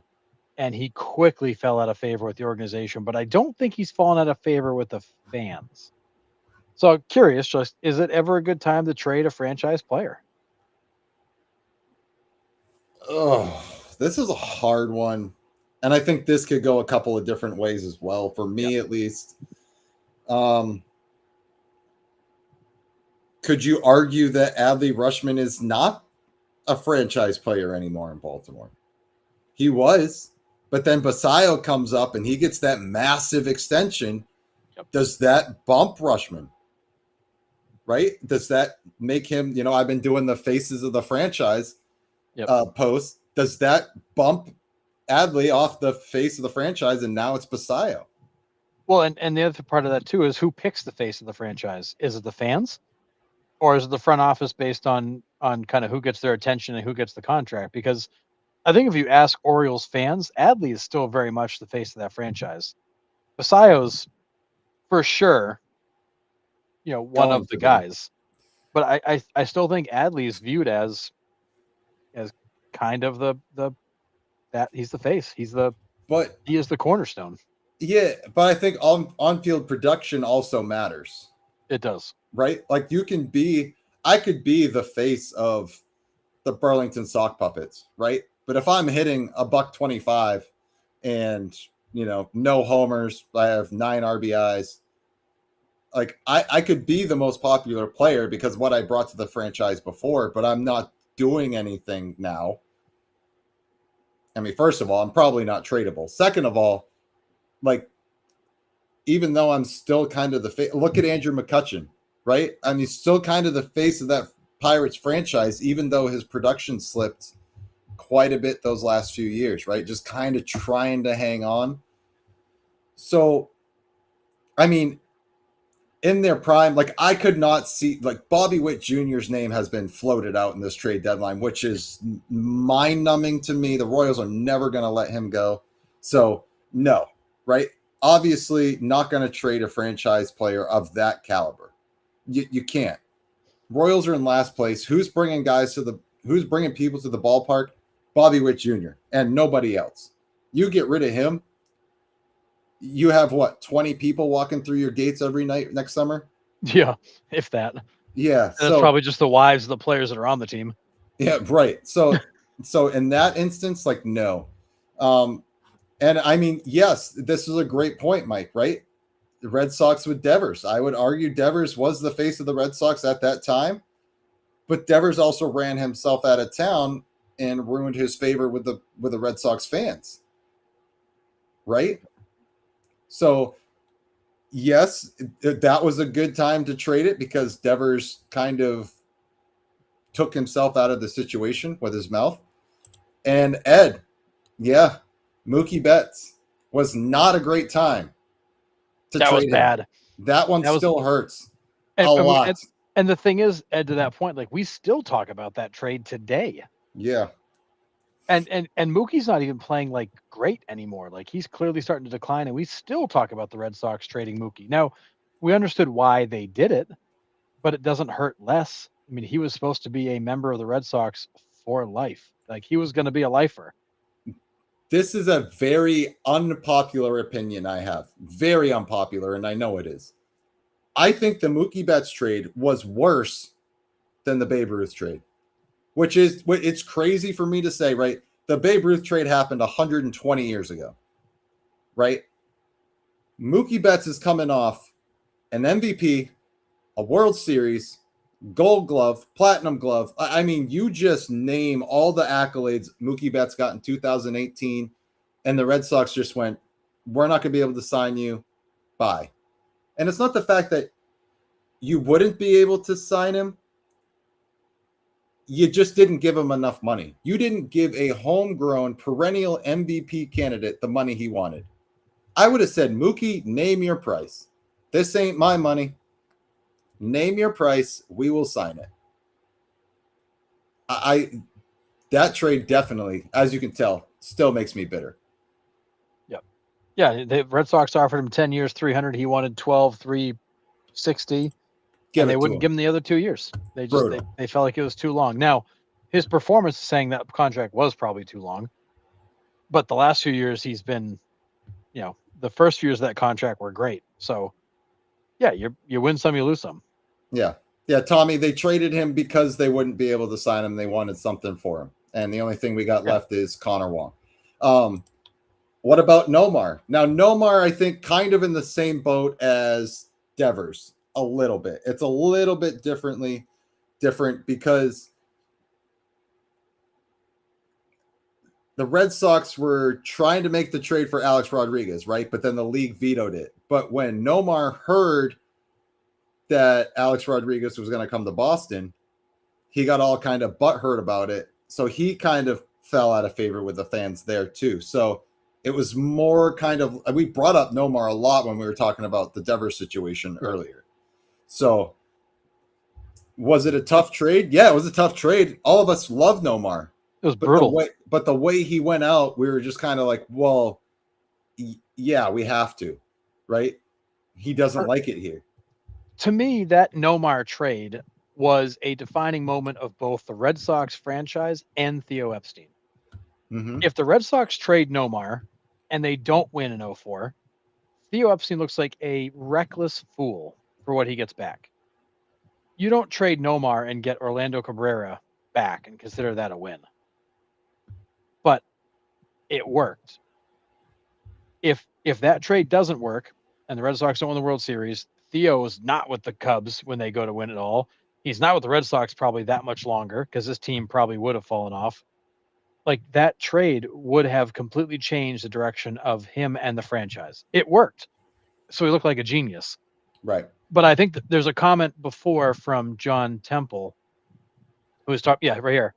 The Mariners with Johnson and Griffey and all those players, you can do it, but it better pay off. And I think that's the thing here is it's never a good time to trade a franchise player unless it works out.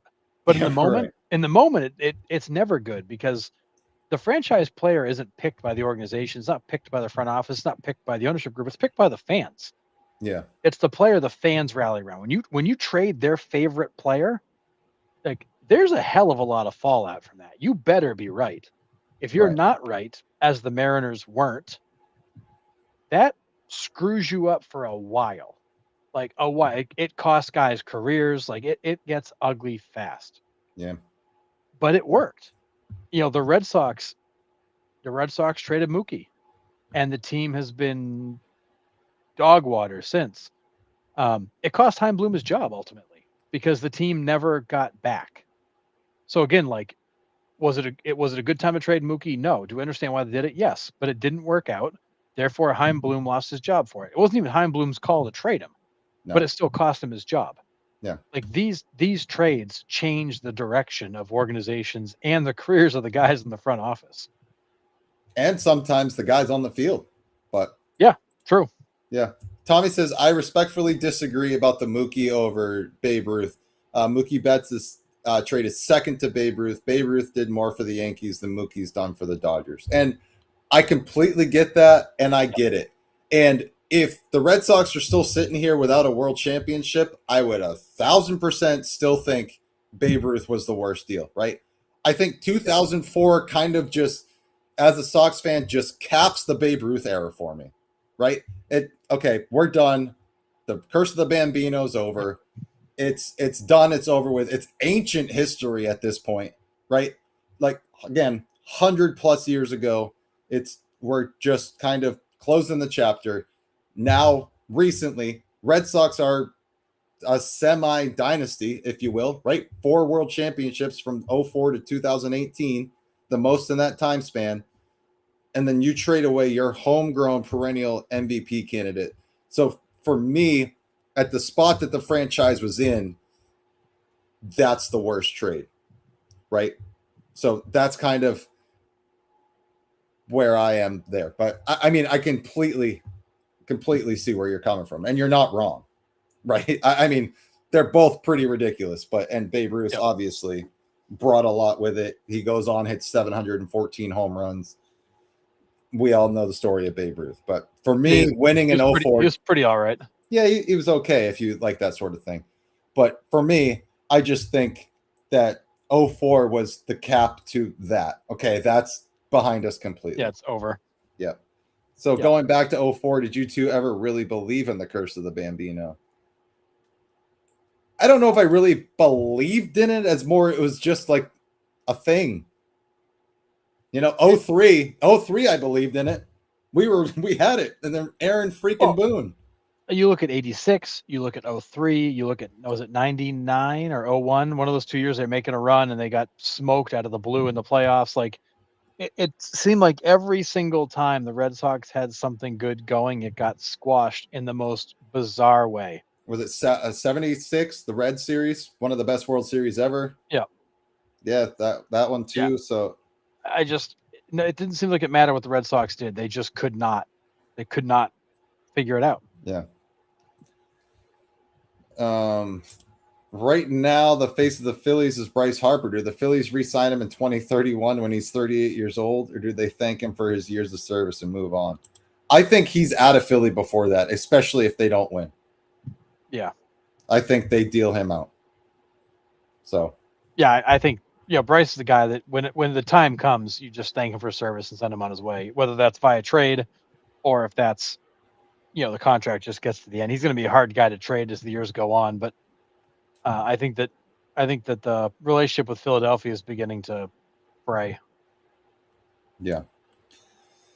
And John Temple, I would agree. I think Mookie would. I think you wouldn't be seeing as much of a decline out of Mookie if you're still in Boston because he'd still be playing right field and he'd be hitting at Fenway.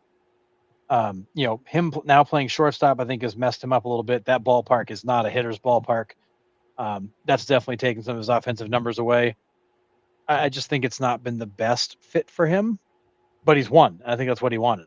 I think for him, it was more about like, I want to go win. Yeah. Oh, 75. That's Oh yeah. I said 76. Sorry. You guys know how I am with numbers. Yes, 75. My bad. Either But way. could Mookie pitch? Yeah. Scott. But yeah, either way. Is it ever a good time to trade your franchise player? I think with discussion, I'm going to say no. Right? It's never a good time. Just sometimes it needs to happen. Yep. And sometimes it works. And I think the fans get over it. When it doesn't work though, I think you Yeah. create a scar. Yep. Agree. Because if the Red Sox had traded Nomar and it hadn't worked out, there'd be a lot of fans, me included, that'd still be talking about that trade today. Yes. We don't talk about it because they won. Right. Yep. Winning cures a lot of things. Sure does. Yep. All right. Well, Open question for all of you. We've got potential work stoppage coming. We got pitchers getting injured left and right. We got expansion coming. So just wide open discussion, Nick. What do you think is the future of the trade deadline?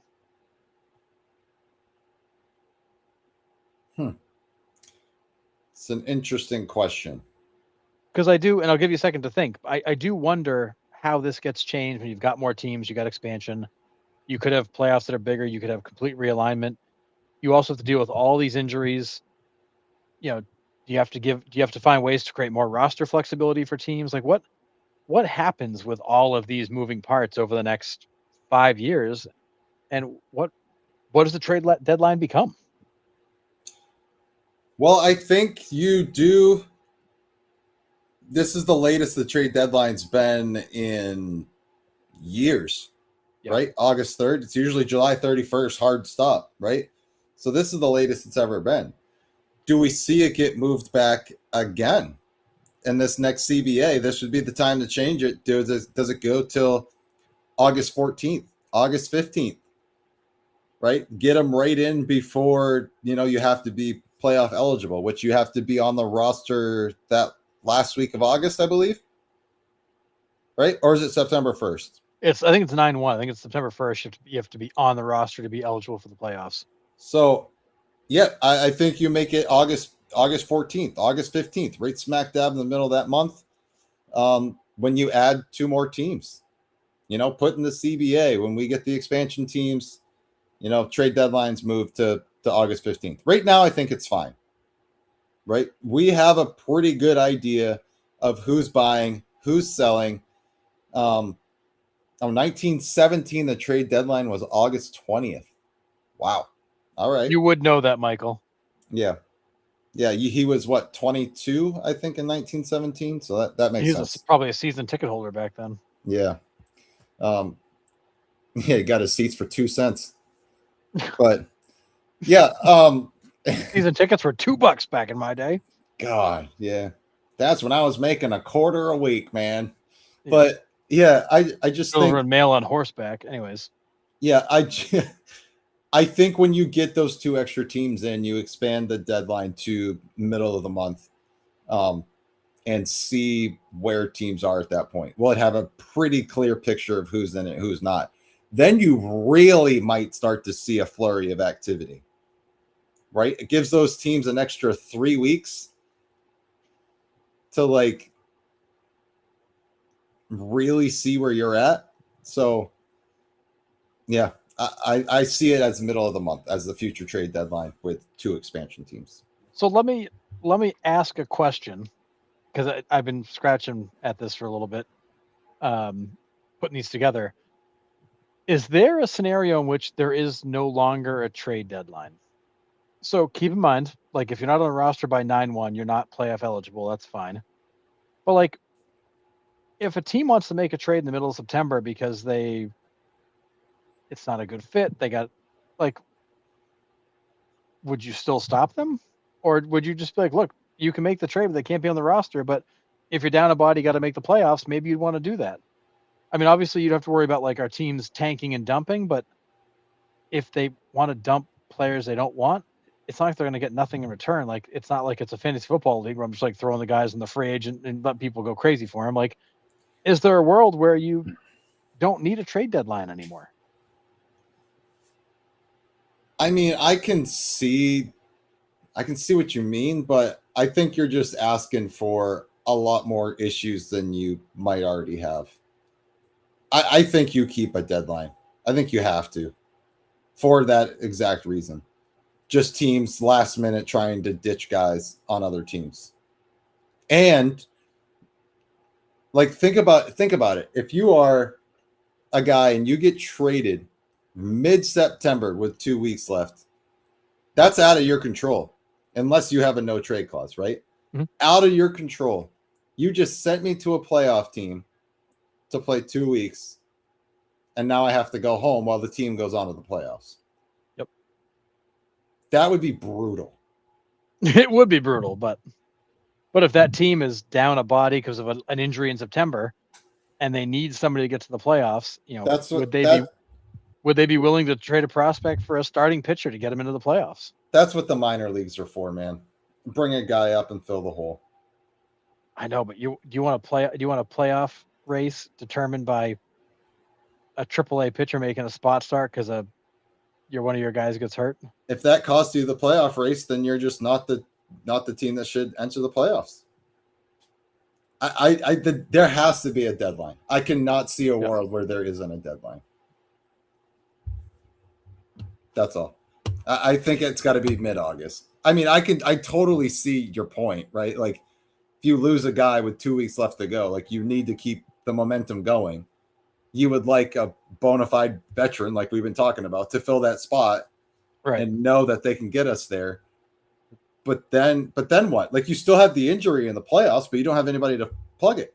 Yeah, but in the playoffs, you're working off a different roster, and you're going to reset your roster going into the playoffs anyways. Right, but like if you lose a pitcher, you're not going to be pitching. You're not going to be throwing your fourth and fifth starter in the playoffs anyways, depending on who they are. Maybe it doesn't matter. Or, if you lose your ace, there's no fixing that. I just as we get deeper into these whole pitchers blowing arms out, and does there become a scenario where like you have to give teams an option? I mean, because if somebody wants to dump an expiring contract with 2 weeks left in the season, and you need a guy to make a spot start, it's no different than signing some guy off the street, just making a trade within the league. Yeah, I mean, I get it. That would really suck for the guy under contract. It would totally suck. It really would. Because the other part of it too is that the minor leagues end in middle of September. So like AAA's, those guys are gone. Like you're not even calling them back up. They're gone. Right. Yeah, Curtis says if I had my druthers, the trade deadline would be after every team had played their 81st game. That strict. Wow, that'd be like you'd be in early July for that. Yeah. Well, the Red Sox would have been sellers. Think about that. Yeah, very true. Totally different season. Yeah. Why give the Dodgers more chance to make ridiculous trades? Like soccer, get a player on loan. I don't hate that idea. Interesting. I don't hate that idea. That gets messy though. Oh, wicked messy. Because you can be like, hey, the Dodgers are going to give the Pirates $10 million to loan them Paul Skeens for September. Imagine it's like that. Jesus Christ! Like, no, please don't start that. That crap would be wild. That would be nuts. The World Series would legit be the AL and NL All-Star games. It would literally be All-Star games. You'd have teams loaning player. Oh my God, that'd be such a mess. At full speed though. But imagine if that player blows out his UCL on loan. Oh, right? Which is always a risk, but holy, who's on the hook? The team that Yeah. loaned him, or the team Oh, that got him from the it's on like a the loan. WBC, like, you'd have to go and get, like, insurance waivers and, oh my lord, Yeah, that would be yeah, nuts. That would be such a mess. yeah. Everyone's like, loan. How do you get a player on loan? And I don't like that idea. I would hate that, and I think I would too. Right? Takes Yeah, away from what could you baseball imagine a has guy been like Paul Skeens walking around with, like, 3 World Series rings and his team's never made a playoff appearance? So, how do you explain that to fans? about. His team's never made the playoffs, but he's got 3 World Series rings because everybody's trying to buy him on loan. I mean, it'd be a hell of a way to make some more revenue for the club. Yeah, you can have Paul Skeens, it's gonna cost you 10,000,000. Yeah, Okay, yeah. let me But get my man, checkbook out. um, toppers. We don't know who the Oh, expansion teams are yet. That is going to be coming back probably after they get the lockout. Then they're really going to hit the floor. I think Manfred released that a couple of weeks ago. I think he said we're going to yeah. let the lockout pass and then we're going to attack expansion full. Well, So he didn't say lockout. We're gonna get through the CBA first because that's he's still trying to make it sound like there's not gonna be a lockout. God bless him. yeah. Okay, whatever. Just Sure, call pal. just yeah, right. I want what Okay. I want some of what he's having. Yeah. Is the But CBA in the room with you right now? yeah, right. Blink twice if it is. Yeah. Like, yeah, I mean, we can get into expansion a little bit later, but there's a Yeah. few cities up for it, but that's not for it's still 2 or 3, maybe even 4 years down the road before we know the results of that. But yeah, wild. Um, And I yeah, kinda like Mike Reed's point because this used to be a thing. You know, you keep the deadline, maybe you push it back a little bit, but you bring back the waiver trades in like August, September we used to see. Because it used to be the non-waiver trading deadline, and then it was the waiver period where you could put a guy on waivers. If he cleared, you could then trade him after the deadline passed. You used to see right. some random trades happen in September for, a reliever or somebody. You weren't going to move a top tier player through that because they would have gotten blocked on waivers. But if you can get a guy to clear waivers, then you're free to trade him. So that Yeah, was we would see deals happen in September randomly through that, or usually probably more August, but they'd happen. yeah. So all right, since you're asking, Tommy, real quick, what cities do we think the 2 expansion teams will go, Oh and boy. will Major League Baseball have to redo the divisions? For me, where I think they're gonna go is Raleigh in the east, Salt Lake City in the west, and I will think they will go redo the divisions. It will be exactly like hockey. You have 4 divisions in each, and you got north, east, west, south in the American, same in the National League, and top 8 teams make the playoffs. That's where I see the structure going. Um, what are your thoughts, real quick, Harrison? Um, boy, I mean, I think it's probably Salt Lake. I think that makes the most sense out west. I don't love that market because it's small, but it's supported sports. And then I'm going to say I still feel like Nashville somehow is going to get the inside track on a team. I hate that, but Uh, I think you're right. I really want to see it be Raleigh, but I'd even take Orlando. I think, but I think it's going to end up being Nashville. So I see it being Nashville and Salt Lake. I agree with you on Salt Lake. Yeah, I think that's the only team out west that's already got the plan and the sports complex ready to go. So, Yep. um, yeah, I have a feeling that Nashville is going to pull the rug out from underneath Raleigh, but I really hope not because there's no fan overlap. There's no fandom overlap here. Like Raleigh's a black hole, and if MLB is smart, you would cap this. North Carolina has a population of 10 million people that have limited access to baseball. So, and Yeah, North Carolina is a baseball hotbed. There's so many MLB players that come out of the state. So, it's crazy. yeah, Like it's got to be like per capita the highest concentration of MLB players. yeah. I mean, it's pretty It's wild. nuts. So we'll see. But Salt Lake City, I think, is definitely that. And with Vegas coming over too, it just really kind of gets the Rockies off an island. So there's Yeah, that. it spreads the West out a little bit. Yep. All right. All right, last one, and got to bring us up because of the Harrison Bader conversation, and also with the salary cap, this becomes an issue too. But do we ever see fully guaranteed contracts go away? No, I mean, The only way we do is if the owners concede, or if the owners, what am I trying to say here? If the owners go, it's a salary cap or it's guaranteed contracts, which one do you want most? And they have to pick one. But I don't think they're ever going to go away. I mean, fully guaranteed contracts will never go away. But maybe we see better writing in contracts that protect them from like a Harrison Bader move like this. But which they probably already do, right? If you have an off the field incident, like a drunk driving incident, you can void the contract. So these guys probably all have clauses that protect the teams from making them fully guaranteed. But I think the conversation should be had. And hear me out, because I think we've talked about this before. With the guys and the pitchers blowing out their elbows, would we see pitching change? Would we see more control guys? Because guys aren't throwing max effort. They're concentrating on arm health. And they're not throwing max effort to make sure that they stay on the field. Is that the only benefit to getting rid of, a non-guaranteed contract? Is you dial back the velocity if you have a non-guaranteed contract, because I don't get paid if I'm hurt, right? But Right. They're never going to go away.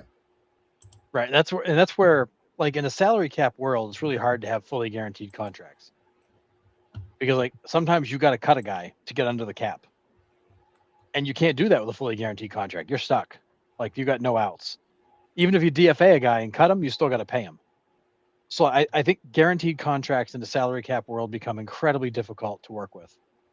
And that's where I think that's where the salary cap begins to fall apart. If they can't get away from guaranteed contracts, the salary cap becomes really hard to manage in baseball.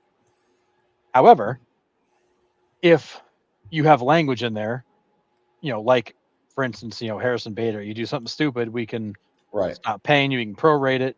Are there situations where you can, maybe there's a schedule in there. If we cut you at certain points, then the guarantee stops at a certain point, or because like in the NFL, you can fully guarantee a contract if you want to. And you can also just guarantee a portion of it, or maybe even none of it. Sometimes guys are on completely non-guaranteed contracts and they got to play for it. You have that flexibility in the NFL to determine how much of that deal you guarantee. That gives you the flexibility to deal with the salary cap. But to that point, if you're hurt, you don't get paid. But maybe these contracts remain fully guaranteed, and then there's kind of a schedule of values that says, like, if you're hurt, you get prorated. Like, there's got to be you can't live in a salary cap world and have no moves. Right. And I think MLB at some point is going to have to deal with this, whether it's language in a contract that can change the guarantees, whether you just see teams no longer offer fully guaranteed contracts. Because at the end of the day, like, you could offer a guy a non-guaranteed contract. You could, just nobody does it. Right. Joseph said per capita, Florida leads at 6.15 players per 100,000 population. California is second at 5.7. So thanks for that tidbit. Wow. Yeah. I mean, makes sense. But do we support a salary cap? Yes, no, and why? Originally, I did not. I supported a luxury tax with much, much stiffer penalties. I don't know that's enough to get where you want to go. So I think I do now support a salary cap, so long as there is some kind of a salary floor to make sure that everybody's in that competitive band. Because that way you ensure that teams, you can't fix the revenue. Only thing you can fix is the cost. And that's the only way to put all the teams on a truly level playing field, is to create a cap and a floor. That band's got to be within a certain range, and that way everybody's got to spend within the band. Then it becomes a matter of how good are you? Have you assembled a good team? Have you have you found the right players? Or are you signing guys that don't work, in which case you're screwed? But in that scenario, if you sign the wrong guy to a 3 or 4 year deal, like the Angels did with Rendon, that could screw you up for years because you got no moves. Yeah, I'm with you. We had talked about making the salary cap. I mean, not the salary cap. Sorry, the luxury tax more punitive, right? Which essentially, doesn't matter for the Los Angeles Dodgers. Like they're going to spend over it anyways because they have the money to do so. B, that's essentially a salary cap. If you're making the luxury tax threshold more punitive, you are essentially already making that a salary cap. Right? So yeah, you're allowing them to spend more. It just costs a stupid amount of money to do so. Yeah, so essentially there's already kind of one in place, right? The Dodgers are just blowing by it because they don't care. It's just money. So either they start losing draft picks and like making the penalty completely unbearable that they can't spend over it, it's essentially already kind of in place, but maybe make it more punitive. But at this point, give me the salary cap. Like we say baseball has parity, right? We've always said that. If you really look at it, there isn't parity. Even in the last 25 years. Yes, I know we haven't had a two-peat other since the Dodgers in the last two, right? But the same 8 teams have made the playoffs every single year. Yeah, right. That's it. That's not parity to me. Yes, every once in a while the Marlins snuck in there, or the Diamondbacks. The Diamondbacks, right? There are some outliers, but essentially the same 8 teams always make the playoffs. Yep. So is that considered enough parity for you? I mean, no, because it's not parity in the sense of does every Major League Baseball team on April 1st have a chance to make the playoffs? No, they do not. And there are many teams that have not had a chance in that entire time frame to make the playoffs. Yeah. Now, you could argue some of those are because you've got, poorly run organizations. Sure, there's some of that. But there's also a lot of teams that do not have the same means to build a roster and therefore have to play a different game. I mean, and that's actually what made the Rays so successful. The Rays knew they didn't have the money to compete. They're in a terrible market. They have the lowest revenue in baseball, and there's nothing they can do to fix that.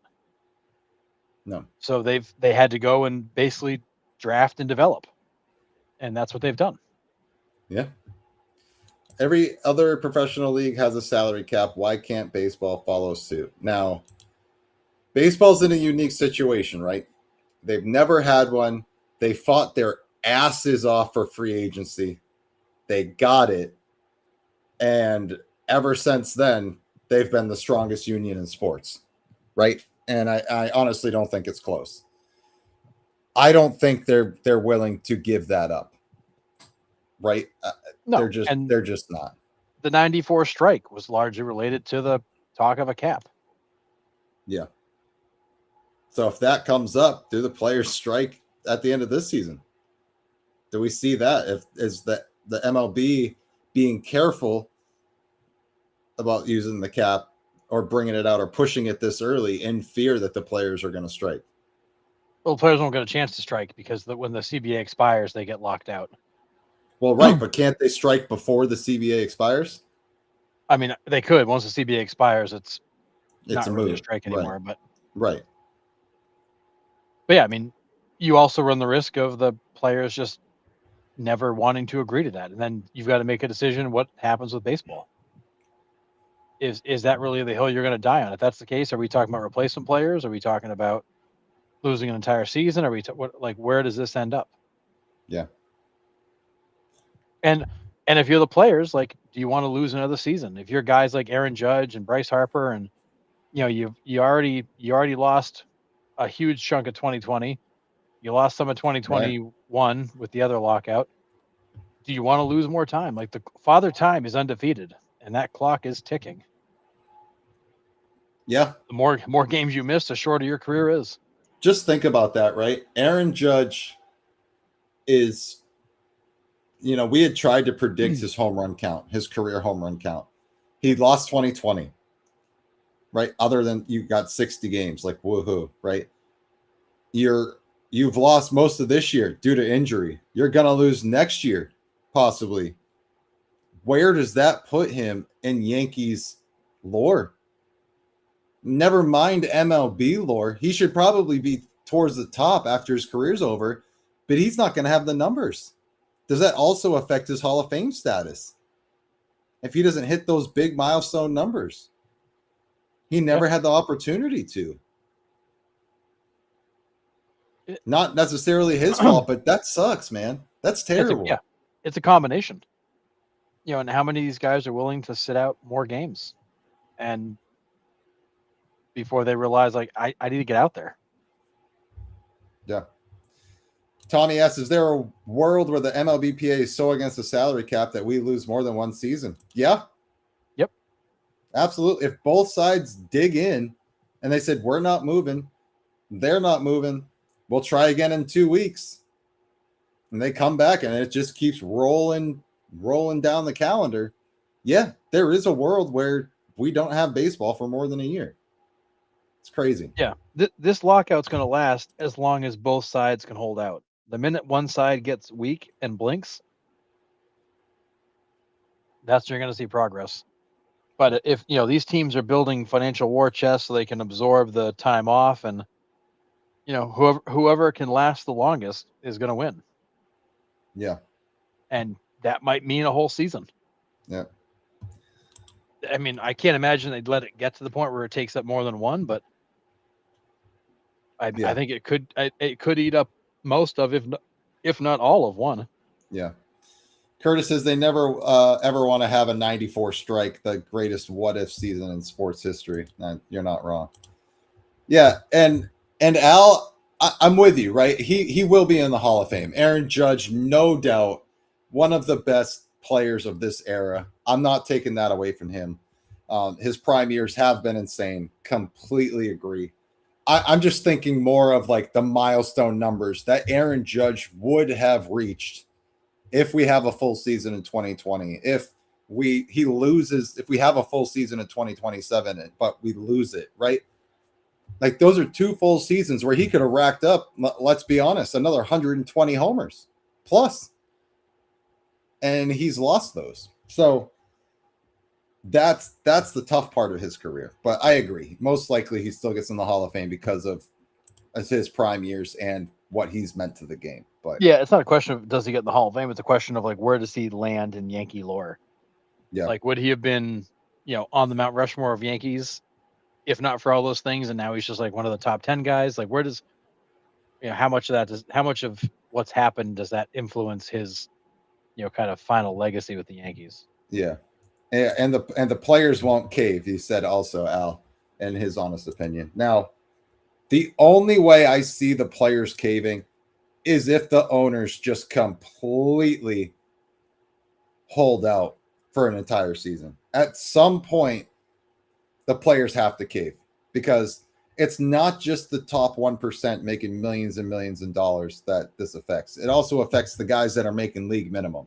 We have to remember that, right? It's the guys that depend on their paycheck to send back to their families, right?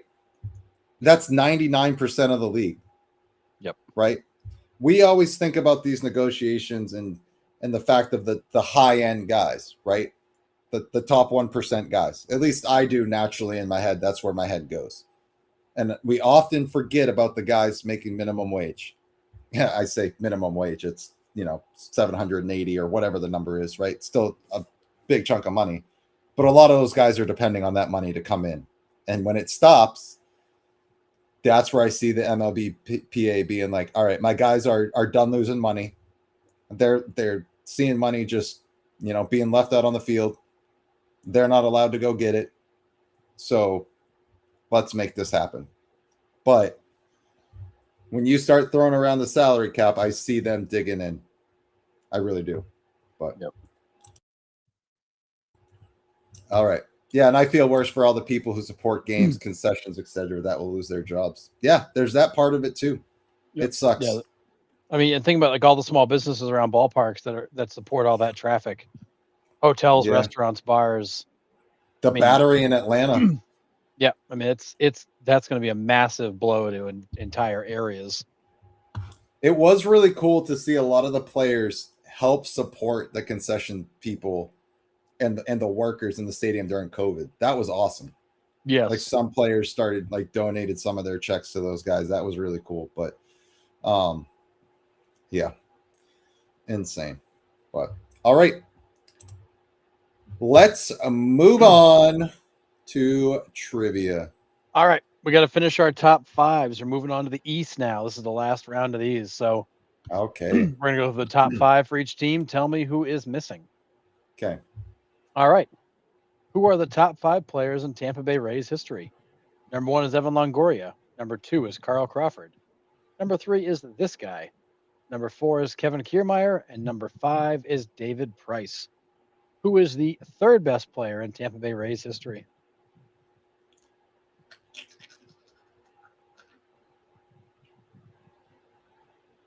Is it? I don't think he was there long enough. I was going to say Carlos Pena.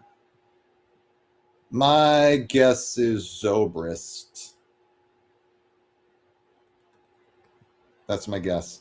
From the lack of no other names on there. Casimir, maybe. Yeah, it's hard part with the Rays. Not a lot of guys spend a lot of time there. No, that's why I'm trying to think. I mean, Casimir's the only other one I could think of.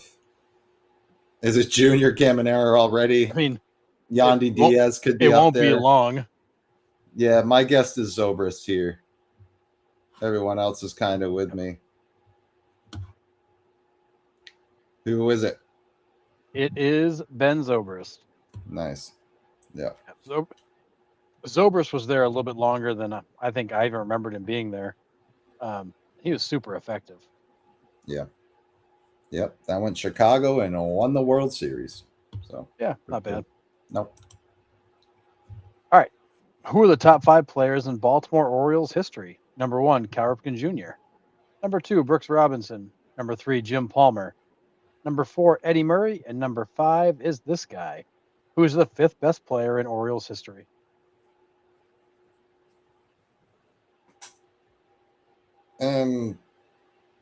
Why am I drawing a blank on his name? Big lefty dude with glasses. The heck's his name? Oh my god, biggest brain fart ever. The big lefty dude with glasses? Uh-huh. Oh my god, why am I I'm hot, I'm tired. Oh my god, what's his name? Chat, help me out.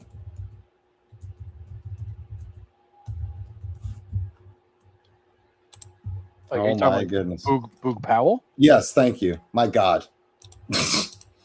Yes, that's my guess. I was like, holy cow. Big lefty dude with glasses. I'm like, I was just absolutely drawing a blank. So to let you guys know, my brain is fried. Our HVAC went on Saturday. It's been 90 degrees in my house. I am toast. I'm sitting here sweating. It's like 90 in here. It's wild. Yeah. But yes, the AC guys are all booked up.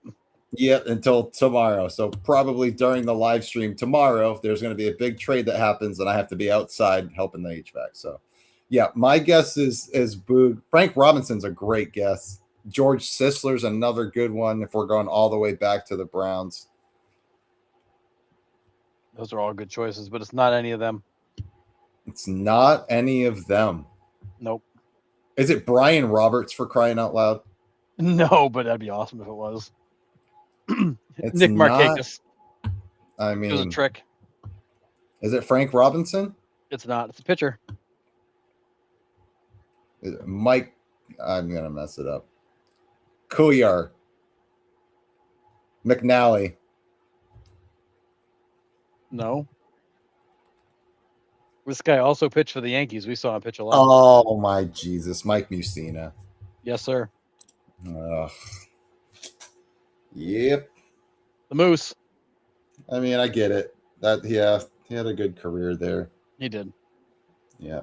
Mike Mussina. He did. Wow. All right. All right. Who are the top 5 players in Toronto Blue Jays history? Number 1, Dave Stieb. Number 2, Roy Halladay. Number 3, Jose Batista. Number 4 is this guy. And number 5 is Carlos Delgado. Who is the 4th best player in Toronto Blue Jays history?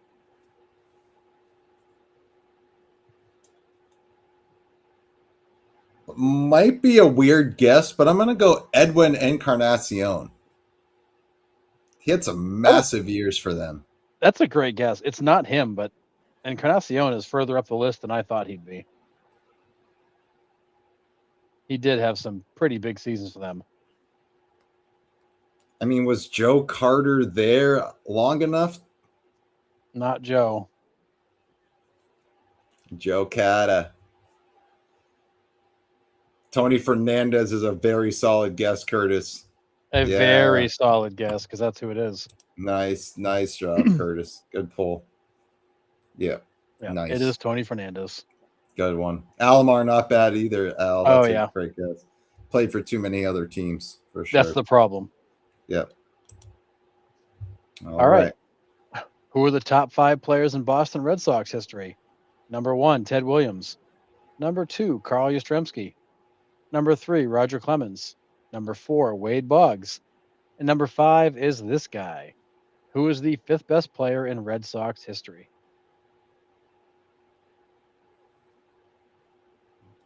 The Red Sox and Yankees are hard because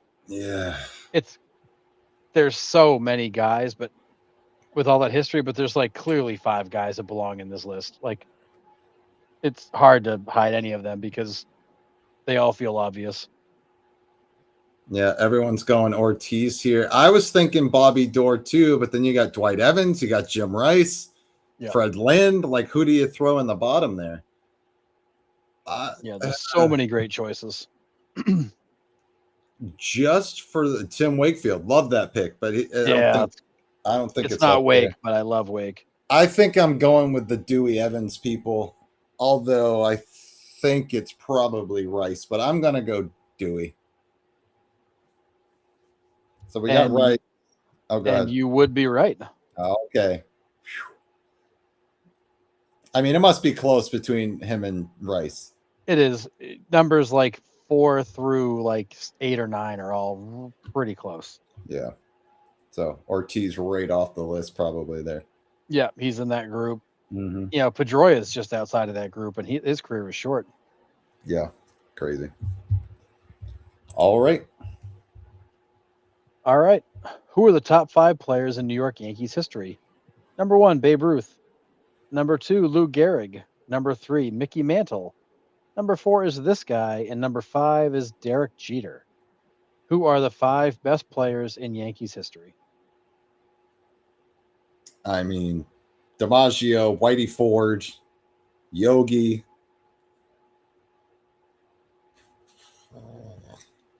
Jim Leyritz, Ricky Leday,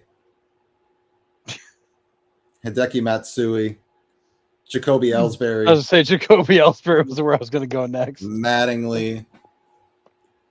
Jazz Chisholm. A-Rod. Jazz Chisholm. For sure. Oh, yeah, it's Chisholm. Shelley Duncan. Oh, Chad Curtis. One. Tyler Austin. Oh, my goodness. Shane Spencer. Ah, yes. Yes, Joe Girardi.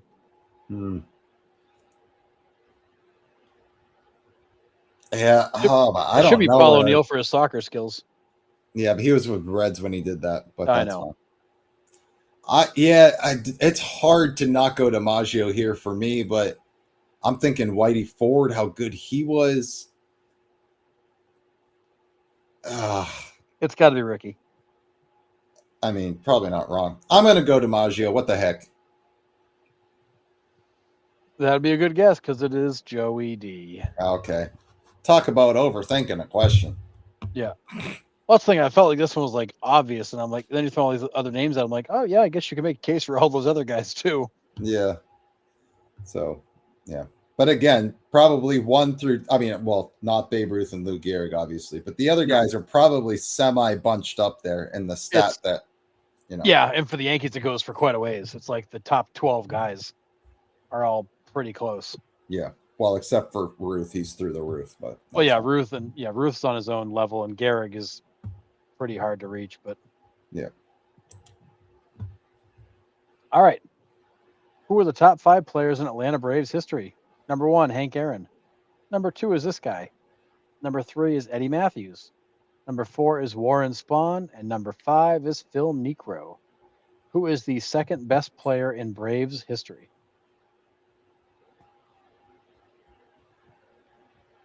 I mean, the only name that I can really think that would belong that high is Maddox or Mark Lemke. Those are the only two I can really put in that spot. Yeah, or Walt Weiss. I mean, Chipper Jones too, obviously. But it's not really fair. I know how these lists are measured. So like I feel like it has to be Maddox here. We got Glavine, we got Chipper, Murphy, Kid Nichols. Is that who it is, Kid Nichols? The answer is in chat, and it is Curtis is right. It's Kid Nichols. Wow. He's like their Cy Young. He won 1 billion games back in the day. Wow. Yep. He's all over the record book, but he's from like turn of the century. Yeah. So then it's got the next tier's got to be Maddox, Glavine, Smoltz, Murphy. It runs the '90s team, right behind him. Yeah. Like I was pretty impressed. Like Phil Niekro was hanging on to the 5 spot. I mean, yeah. Well, I mean, the dude pitched for 85 years. That helps. I mean, it helps. Yeah. Dang. All right. Yeah. What? No, Dave Justice. Oh man. All right. Who are the top 5 players in Philadelphia Phillies history? Number 1 is Mike Schmidt. Number 2 is Robin Roberts. Number 3 is Steve Carlton. Number 4 is this guy. And number 5 is Ed Delahanty. Who is the 4th best player in Phillies history?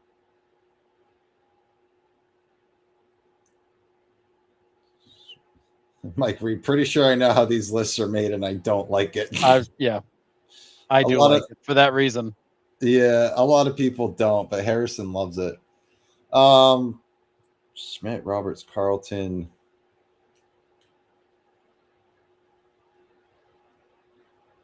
Rollins, Utley, Howard. Am I missing somebody? Is that a law firm? What'd you just list off? Yes. Yeah, the law firm. Santa Claus.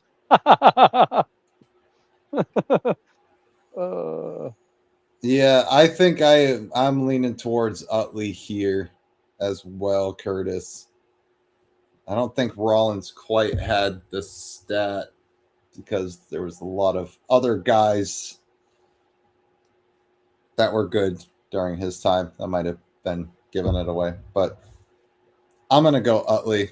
Richie Ashburn's a really good one. Dick Allen's another great guess. Yeah, pretty sure Ashburn was 6 or 7. He was not far off this list. Dick Allen too, but his time with the White Sox might have taken it away. Yeah, I'm going Utley here. And that is who it is. Chase Utley. Great. Awesome. All right. All right. Who are the top 5 players in New York Mets history? Number 1, Tom Seaver. Number 2, David Wright. Number 3, Dwight Gooden, also known as Doc. Number 4 is this guy. And number 5 is Jerry Koosman, who is the 4th best player in Mets history. I mean, it's got to be Bonilla. He's still getting paid. Yeah, it only makes sense, right? Sid Fernandez, John Franco, Strawberry, Keith Hernandez. But he's got the time with St. Louis, too, so that one kind of hurts. I mean, Rusty Stubbs, a great guess, but I don't think it's him. Mr. and Mrs. Met. I like it. Yeah, I think I'm with the chat here. I think it's got to be Strawberry. Mike Piazza, sneaky pick. But I think I got to go Strawberry. I have to laugh. This name is not in chat yet, and I'm kind of Wow. surprised. Edgardo Alfonso? No, Hmm. because this guy was there longer than I think we remember, only because he was not. Or, I mean, at this time he was still pretty reliable. It was towards the tail end of it he wasn't. Pretty reliable. So it's got to be a pitcher. Yep. Matt Harvey. Nope. Sid Fernandez. Nope. This guy spent 9 years with the Mets. Jacob deGrom. And he had a career ERA of 2.76 there. Jacob deGrom. It is Jacob deGrom. Dumb. That's crazy.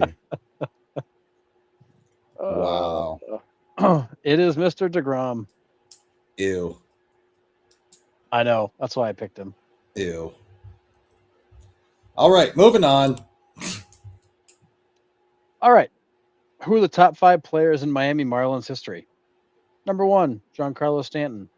Number 2, Hanley Ramirez. Number 3 is Josh Johnson. Number 4 is this guy. And number 5 is Luis Castillo, who is the 4th best player in Marlins history. Not Cam Cameron? No. Yeah, damn autocorrect got me. Yeah, look at that. Harrison with his first spelling mistake. Yep. I'm not alone. I even fixed it once and it still autocorrected it back. Damn it. His name is John. I'm going to tell you his name is John. All right. Stanton, Ramirez, Josh Johnson, Castillo, Cabrera not there long enough. Mike Lowell, Sheffield, Jeff Conine, just because of the length of time there. I'm going Conine. I just love Conine in general, but It's probably not him. it's not. Charles Johnson. That's Great guess, but not CJ. Love Charles Johnson. Jose Fernandez is a great guess, but again, didn't accumulate. Oh, Sandy Alcantara is probably up there. Yeah, that's a great call, Curtis. It's Sandy. Yep. For sure it is. Great call, sir. I'm sitting here trying to think of 97 and 03, but Sandy is correct. Yes, it is. He is now the franchise leader in strikeouts as well at barely 1,000. I say that, another organization where the not around long enough, so the numbers are just kind of sad. Yeah, wild. All right, last one. So, who are the top 5 players in Washington Nationals history? Number 1 is Gary Carter. Number 2 is Tim Raines. Number 3 is Andre Dawson. Number 4 is this guy, and number 5 is Ryan Zimmerman, who is the 4th best Nationals player in history. Just for years played, I'm going Steve Rogers. He pitched there forever. That's my guess. Or it's Tim Wallach. Tim Wallach comes up so much for the Expos / Nationals. Yeah, well, he's all over their record books too. I mean, Scherzer is also another good one. He had some ridiculous years in Washington. He really did.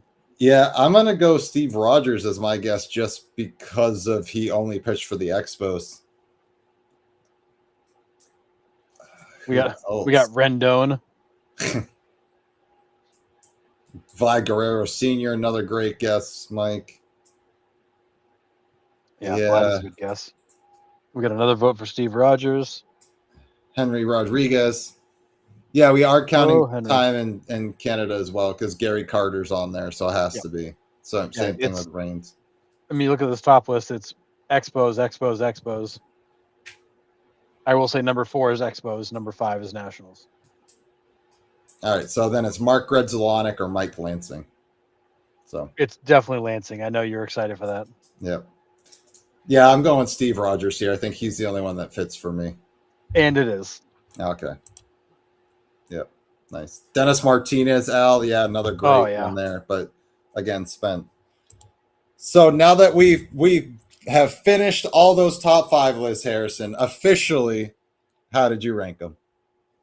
Officially, they were just ranked by all-time WAR. Those That's, lists are just your top 5 players based on WAR. yeah.